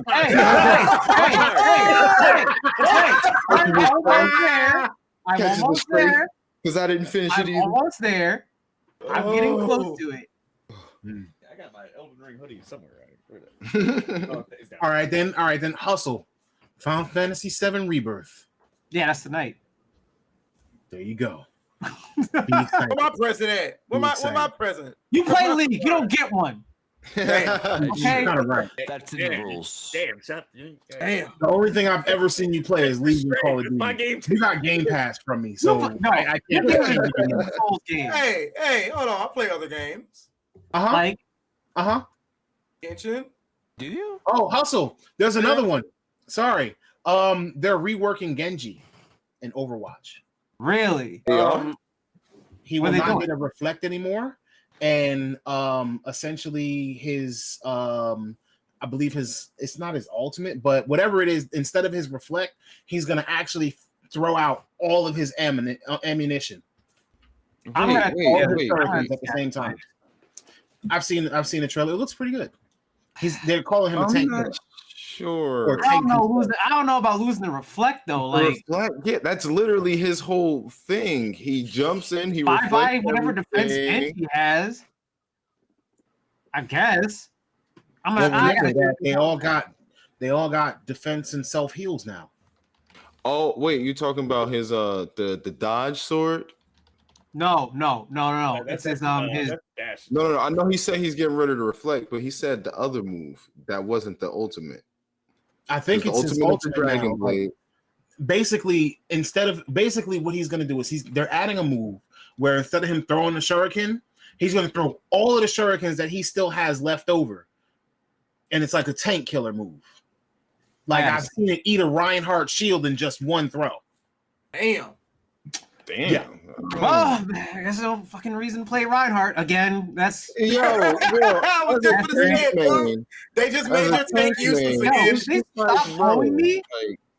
They made your tank useless again. You left me out they by literally myself, have. and now you're just giving everybody the means to take me out. It's no fun being a tank main anymore. Again, if it's an ultimate, I think personally that it's fine. That sounds kind of ultimate. Being a Reinhardt main is literally you're a masochist. You enjoy pain. That's what I used to love. Like Reinhardt. I used to love taking my knee emote and hitting the "I am your shield" freeze, and also saying catchphrase. Catchphrase might be the best voice note in that game. You know what I'm saying? Catchphrase was pretty good. It's not even fun anymore, because I pull out my shield and then it's gone. Yeah. All right. Before we transition into our next topic, I just want to also say that besides the fact that Dragon's Dogma 2 has confirmed that they will not require PlayStation Plus to use its online features, Sony has confirmed that there will not be any first-party titles on PS5 until 2025 going forward. But they are about to go on a 3-month streak of exclusive new game releases from third parties. So console exclusives from third parties. So I know that everybody was up in arms about the fact that they said that there's no more, there's not going to be any more first party Sony games that are going to be on their consoles, until 2025, like God of Wars and things like that, The Last of Us, etc. But you're still getting your console exclusives just from, again, third-party developers. So Final Fantasy VII Rebirth, Rise of the Ronin, Stellar Blade, Helldivers, those are all... I don't really know if Helldivers is considered a console exclusive because it's also on PC. But that being said, third-party studios creating content that is going to be on Sony exclusively again over the next couple of months. So that's that next part of news. But now we're going to move into our biggest and hottest topic. Is PlayStation in trouble? Is Sony and PlayStation in trouble? I know that sounds like a bait-worthy question, and what I'm going to do is I'm going to actually get into the details of why I asked this question. So over like last week, there were shareholders meetings, and basically the shareholders reevaluated Sony's investment promise, and as a result, Sony's stock value ended up dropping by $10 billion. Yikes. The reason that the stock value had fallen was due to the fact that due to the sales forecast of the PS5s going down from 25 million units down to 21 million units. Also, it said that Sony has to lower operating costs, and that actually is bringing into speculation that they're having strong game sales, but they have rising development costs. And that's causing the company's value to decline as well. So with Sony having low operating costs, it means it doesn't cost obviously a lot of money for them to continue maintaining and running their company. But, again, high development costs would be a red number. Now, even though it says that the console outsold the Xbox 2-1, and the CFO of Sony said that even though said that the numbers are declining due to the PS5 being in the latter stage of its life cycle, and so the console will sell less up until it's time for PS6. Now that they've made the console readily available, obviously you have that boom of people who had to run out and get their PS5 when it first came out. Then obviously with shortages, you had that boom of people once there was no longer a shortage who went out and got their console once they were readily available again. So the question is, with this news, is Sony and PlayStation in trouble financially? How does a company recover from a $10 billion stock value hit? I don't know because how many people they laid off? What 900 people from the PlayStation? They did just lay off. I believe it was like 900 people. Am I right? It's not promising news. Especially because it's conflicting news because just a month and a half ago they said the PS5 is now when it's it's latter half. That's it. It's the latter half of its life cycle. We should be seeing a PlayStation 6 coming announcement. Not probably this year or next year, but we shouldn't be surprised if we get a PlayStation 6 announcement at some point. But 27. I don't think we're gonna get one until 27, and I feel like it'll be after GTA 6. Yeah, I feel like we'll get a GTA 6 PC and PS6 announcement around the same time. Games like GTA 6 will move consoles. Yes. Oh yeah, those are console sellers. That's always been a system seller. Yep. Mm-hmm. I don't think Sony's in trouble. When you say trouble, right? Do you mean in danger of going away, or do you just mean are in some hard times? Everyone's in hard times right now. So except for from these that One perspective, Piece scalpers. Oh my goodness! From that perspective, let it go. I don't think they're in trouble. I think they can recover. The thing about $10 billion loss in stock, right? All stocks is perception.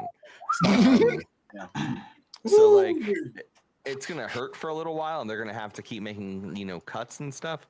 But so long as the third-party games sell well, so long as they can show improvement, that stock value is going to go up. I would bet you after the layoffs, stock probably went up a little bit, sadly. But I don't think they're in danger of ceasing to exist as Sony.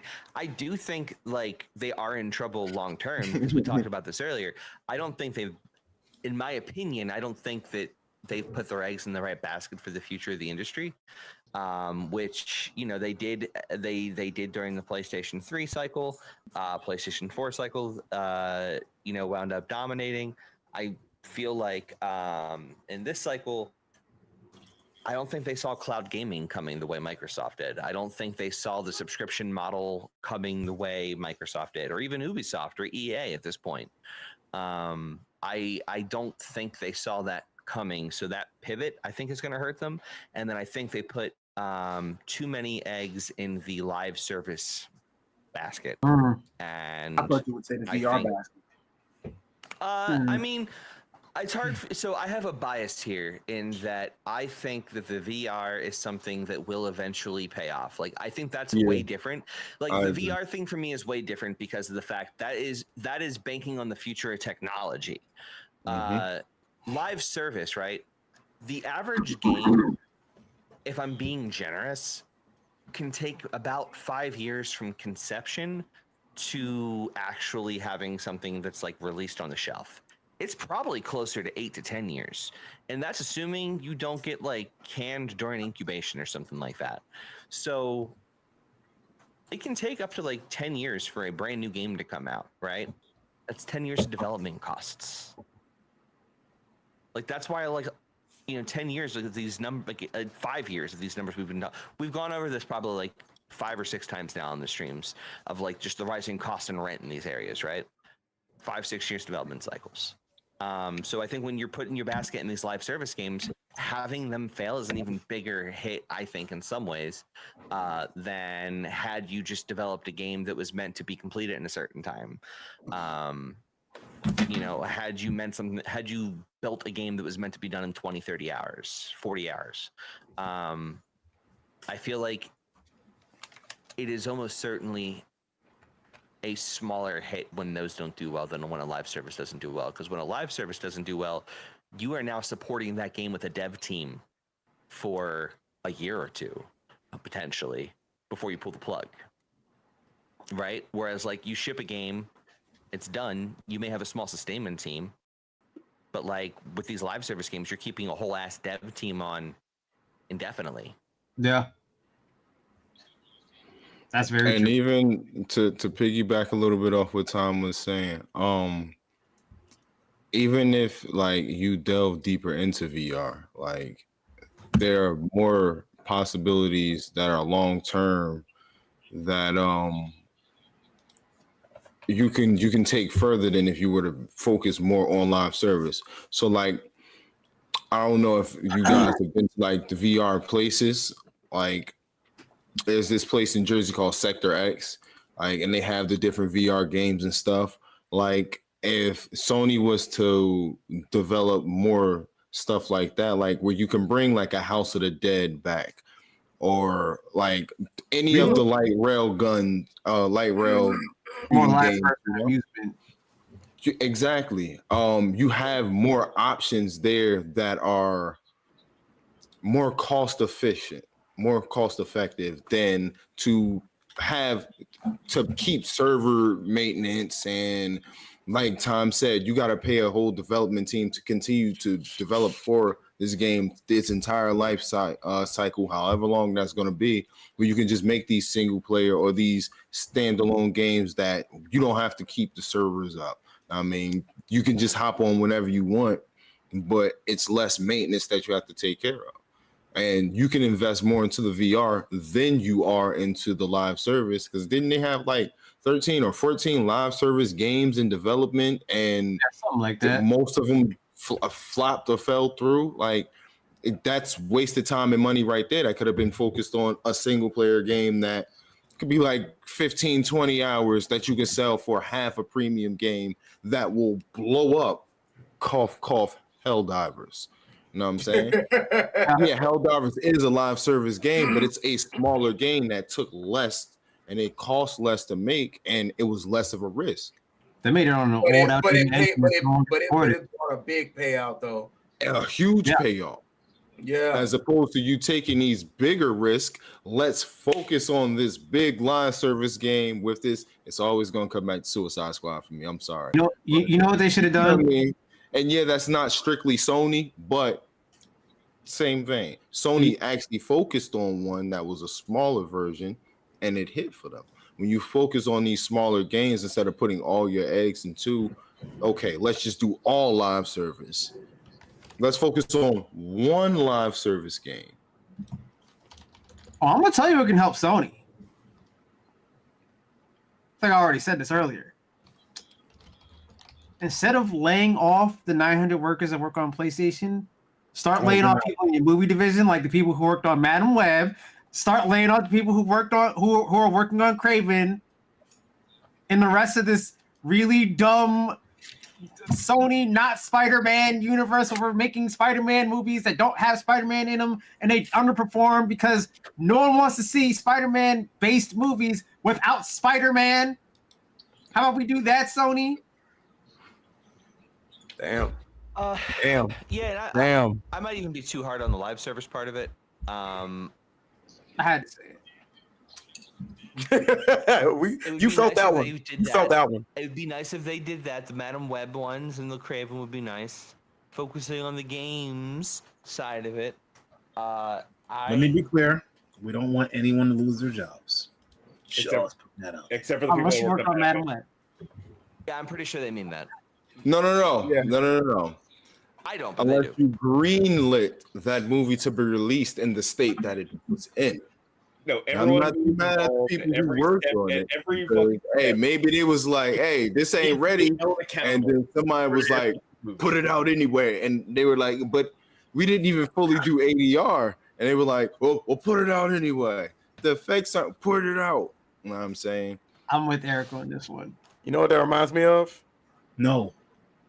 So I can't say it? Can I not say I it? don't know what it reminds you of. Shoot. Hold on. Oh, okay. All jokes aside, Okay. though. All jokes aside, though, Madam Web. Well, I'm kind of not joking about that, but all jokes aside, though, I think Sony needs to get back to just making really good, fun games that are aside from third-person shooter, third-person style game, because they used to be more diverse. They used to have RPGs. They used to have. I'm pretty sure they had a fighter too, didn't they? Didn't Sony? Real quick. But yes, that. Tom? No, you can go. It's fine. I'm sorry. You finish what you're saying. Yeah. You had Jack and Daxter, great platformers, which they already showed that people do love the platformers because Ratchet and Clank sold really well, didn't it? Yes. I loved it. That was an amazing platformer. Start bringing more stuff like that back in. Kind of diversify the library that you have because it's kind of like I feel like they've been playing it too safe for a while. Well, and I think it's giving them diminishing Sorry. returns. That's what I'm starting to feel. I've been sitting here ruminating on my attacking their live service real quick, and I want to kind of hammer in on a different point. If I'm wrong about the live service, let's just focus on like Spider-Man 2, for example, right? Yeah. I think most people, I haven't played it, but I'm assuming here most people here liked it. Yeah, loved it. Wait, what happened? Spider-Man 2. Did you love it or no? Spider-Man 2. Mister, I don't have a PlayStation. I didn't play it. I'm kidding. For as good as that game was, right? The rumor is it is like $300 million to develop. I'm thinking more about this. I think this goes back to one of our older, one of our original talking points earlier in the conversation about exclusivity. So the rumor is the development was between $200 to $300 million. I was crunching the numbers on this. It was $300 million. They had to sell like 7.3 million units just to break even. That's not even the marketing costs. Okay? Wow. That's the problem with the industry right now. Yeah. I think. Like, thinking about it, like, I'm going to take back my live service take. I was just thinking about these budgets. Like, I think they're right. The budgets are an issue.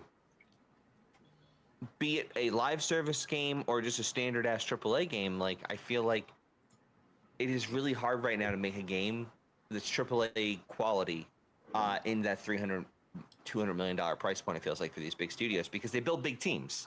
They build big 100-person teams. Let's not forget that GTA 6 budget. Oh God, isn't that $1 billion? Yeah. It's like 2 billion, 3 billion. Well, like, we've been over this. Think about rent in New York City. Yeah. 200, like, let's say 100 people working Grand Theft Auto.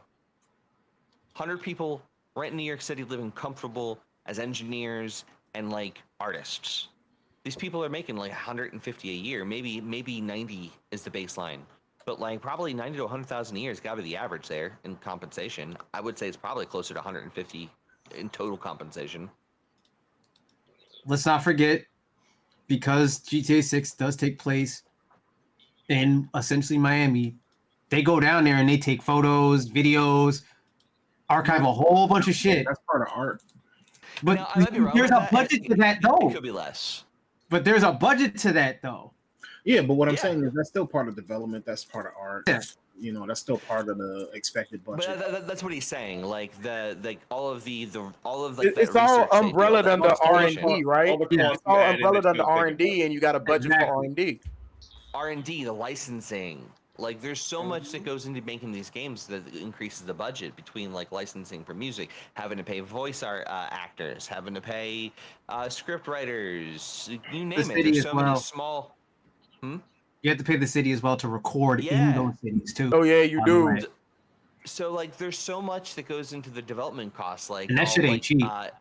No, it's not. And then certification's a freaking bitch, too. Yep.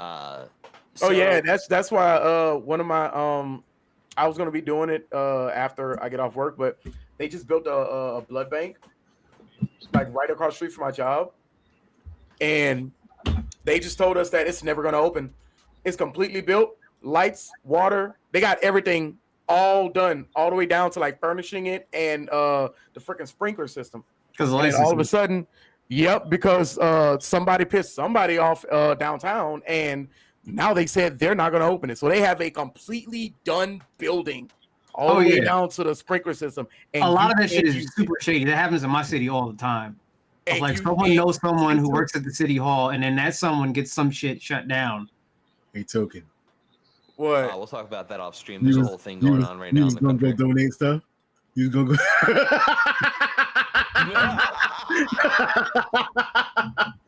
You was going to go donate? You was going to give yourself away? No, what? No. I wanted to add on too. No, it's because I mean I can't even get blood because I'm AB positive, but I can get plasma though. Yeah. But I wanted to add I'm a on universal too. plasma donor. I want to add on too. Like, there's a reason why, like, let's say a movie or a TV show is supposed to take place in like New York City. They don't film that shit in New York City because the cost to film, to film in New York City is super fucking expensive. So That's why everything imagine is filmed in Canada. Yeah, they film that shit in Canada. So imagine you had to go take videos and pictures of all these buildings, these iconic buildings that you're gonna recreate in like a game, right? You have to go down there, get all the licenses and permissions, pay a whole bunch of the permits and shit like that. Then you also have to house the people who are gonna go record that shit for however long you need them to record that shit too, and feed them. More business expenses and gas, food, and all benefits. that shit. Like, you got a hefty bill. You have a hefty bill by the time this game comes out. Of like, so what you're saying is that you're okay with spending $100 on a game. No one ever said that. What are you talking about? Damn. Like,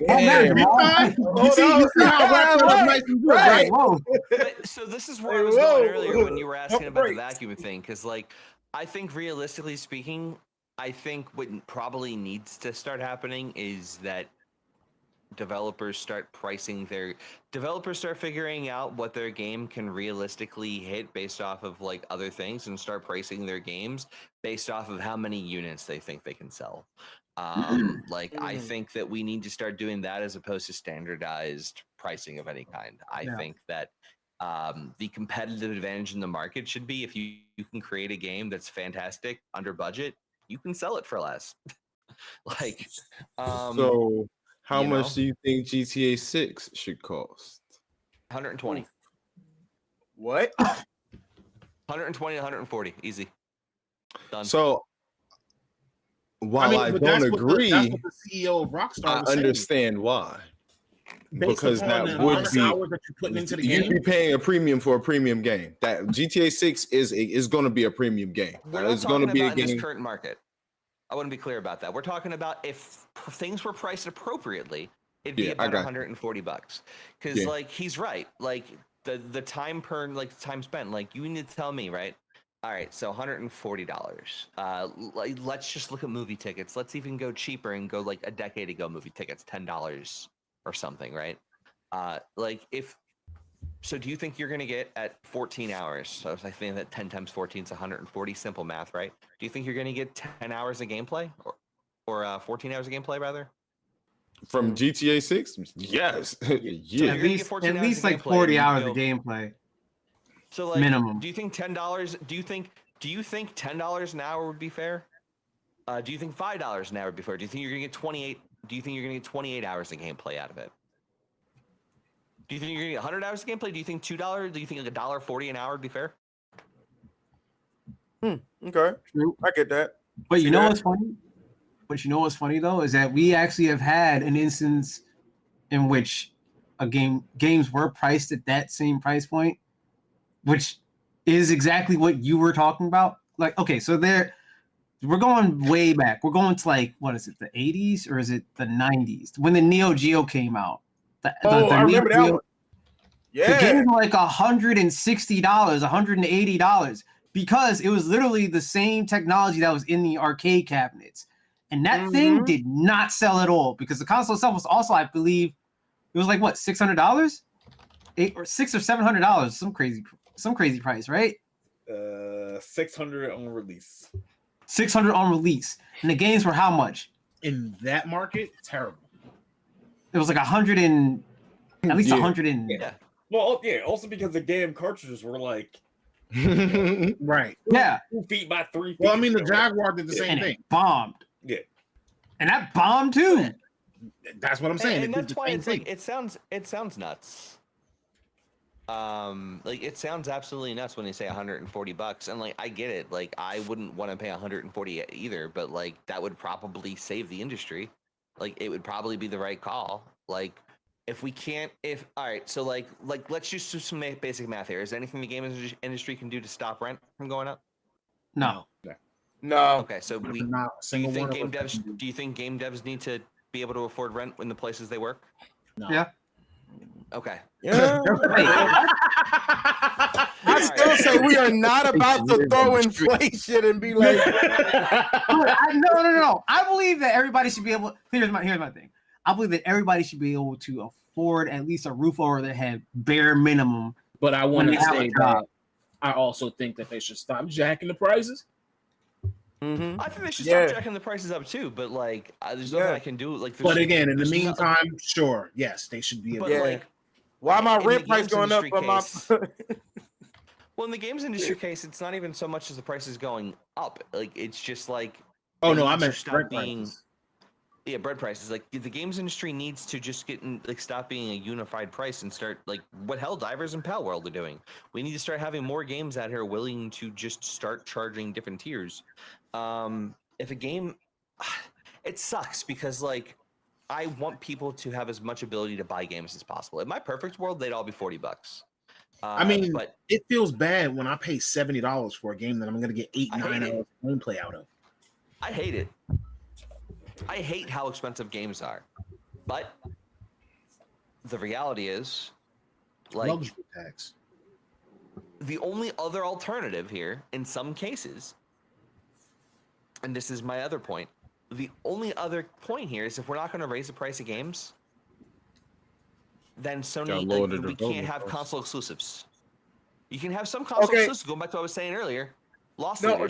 Yeah, because we talked about that same thing, and I said that same thing is like, what's the point of you doing console exclusives when you could be making a much larger impact on the market if you were to actually release your titles on other consoles? Helldivers helps your financial bracket and your fiscal year to thrive more. Helldivers 2 should be on Xbox. I'll be honest with you. It should be on Xbox.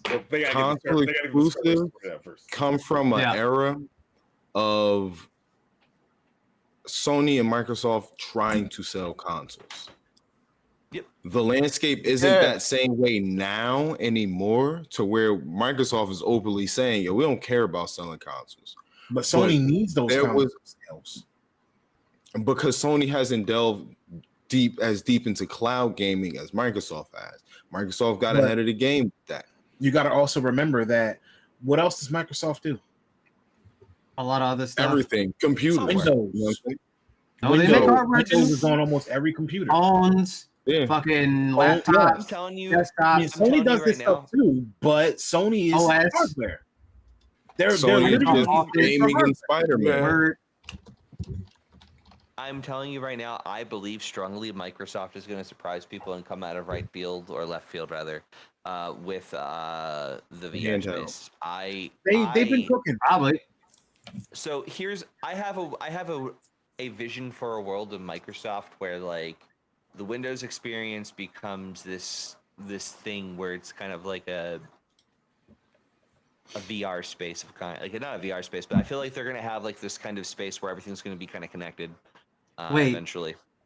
I mean, you see it already. Windows has Copilot. Wait. AI companion. Hold on. So I get to experience a blue screen in VR. That's what you're saying. You know what? I have no comment on that. For obvious reasons. It's a Windows joke. You can fucking comment. We've been making Windows jokes for years. It's all right. You'll be fine. Wait. You don't stop snitching on this man, yo. You remember the first time Chrome died on you? You see the little dinosaurs like it's dead, Jim. That's Google. That's Google. I know it's Google, but I'm just saying. Imagine something like that when you put on your headset. Trash now. You put on your headset and you out here just fighting zombies, and you like and all of a sudden all you hear is boom. Dude, I've never had Chrome crash on me so fucking much lately. It's like, what the fuck is happening? Yeah, that sounds like a you problem. Memory leaks. I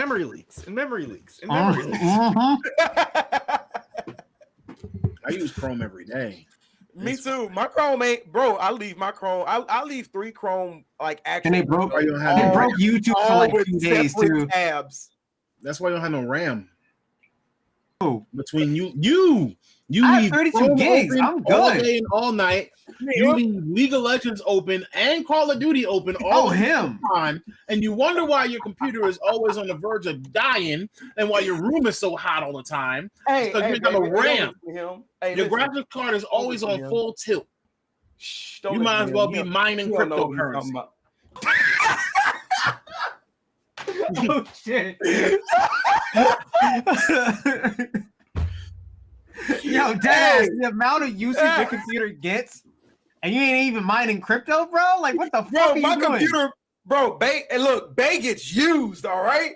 I'm used and neglected at the same time. Use the shit out of your computer. You'd be over there in the bed, it'd be running League and Call of Duty at the same time, talking about, I'm struggling, Jim. Just turn me off a little bit, please. No. What is that from the Green Mile? Call of Duty match going on. What's that? Hey, wait, no, hold on. Wait, Retired, boss. Retired, boss.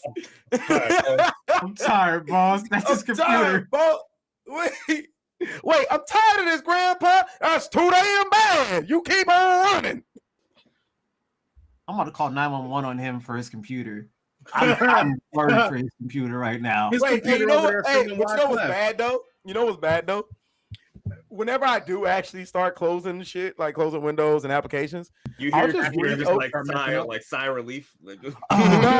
Like I'll reopen Chrome just to go on YouTube and then play like thunder and lightning sounds and rain sounds. Just dark screen it. You have a phone. Wait, what? He's just a computer abusive person. I bro. don't care. I have a sound system, and I want my room to sound like a hurricane. All right. You live in Louisiana. Open the window. Oh my God. Wait, don't do Louisiana like that. Come on now. Chill out. You're running in the house. My room will sound like a hurricane. Open the window. You live right on the Gulf.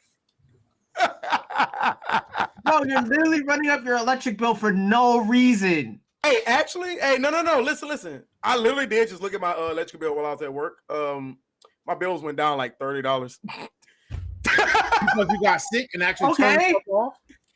No, actually, no, because I barely use the lights at all in my apartment. I just leave my RGB lights going, and the only thing that's on in my apartment, like most of the time, is RGB lights, computer, and my refrigerator. Like I barely really even do shit, honestly. I just go to work, come home, play video games, go to sleep.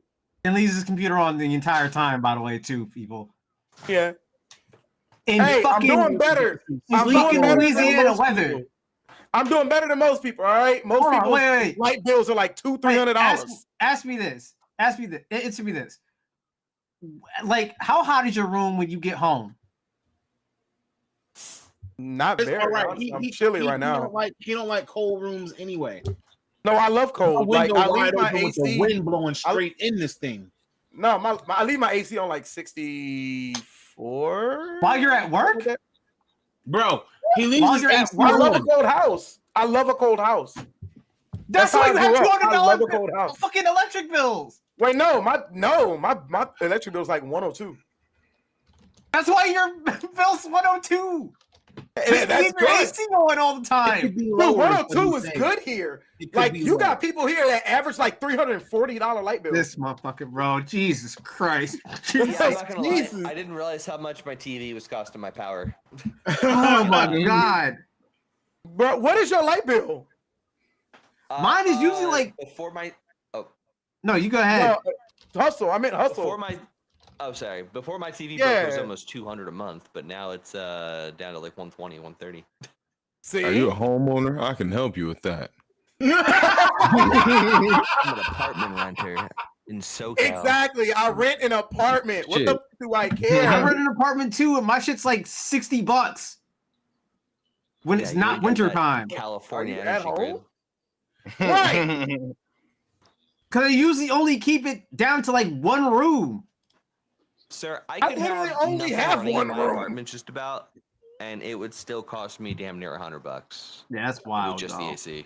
That's wild. Like, if I had my AC on like in the 80s, say, like you got to understand, like Louisiana, Louisiana power grid, and two, Entergy in Louisiana, dude, they hit us with so many different kind of fees. like dog, light bills in Louisiana average anywhere between 250 and 300, 360, I think. That's damn. downright evil. You're not wrong. I mean, water bills average around Come to my like boss tomorrow. We get 110. some solar panels. I'm glad I don't have to pay my water bill because that's all tied in. So that's like included in. Oh, they rent. just separated ours. I think this year from my rent? rent. So they from the rent. Yeah, they separated the water bill from the rent. Don't buy. So now it's a separate bill. All the expenses. But the rent didn't change though. Don't buy a house. You want everybody to know what you're doing with your bills? I care. They not paying it. Anyway, it's time for us to wrap up.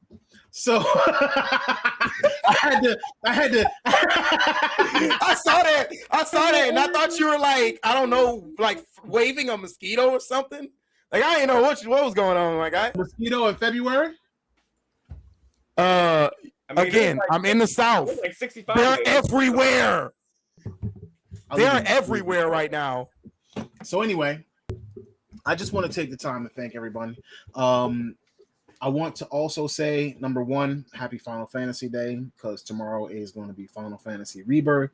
Also, happy leap year. We are now officially walking into the extra day of the year, day number 366.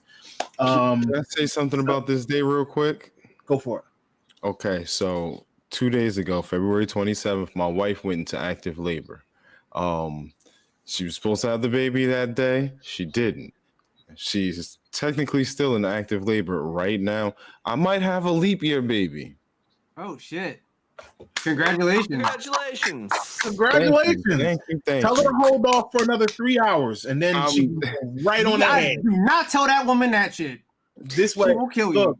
I just yelled at somebody for letting her baby out on the day that she let her baby out. I was like, "Why you couldn't hold it?"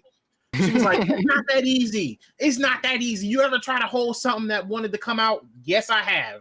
It's not the same. You had to look at her and say, "Have you ever tried to stop a million people from marching at once?"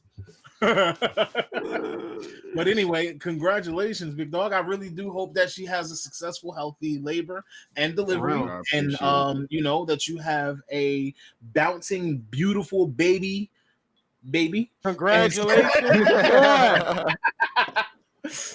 You know what I'm saying? And everybody here on the show and obviously in the audience also wishes you congratulations, because that's a big achievement. And not all of us have been fortunate enough to procreate, actually. I don't think any of us have been fortunate enough to procreate. Nope, So not at all. That's why I still have money. So, but anyway, so everybody wished Goji Senpai congratulations. I estimate Congratulations, bro. The newborn, he won't be joining us for a little bit, but you know, always thank you for joining us. It's always a fun time. I appreciate that you bring your knowledge, your opinions, and of course you have quite a bit of etiquette. Now, if we can only get rid of that trash or store, we'll be fine.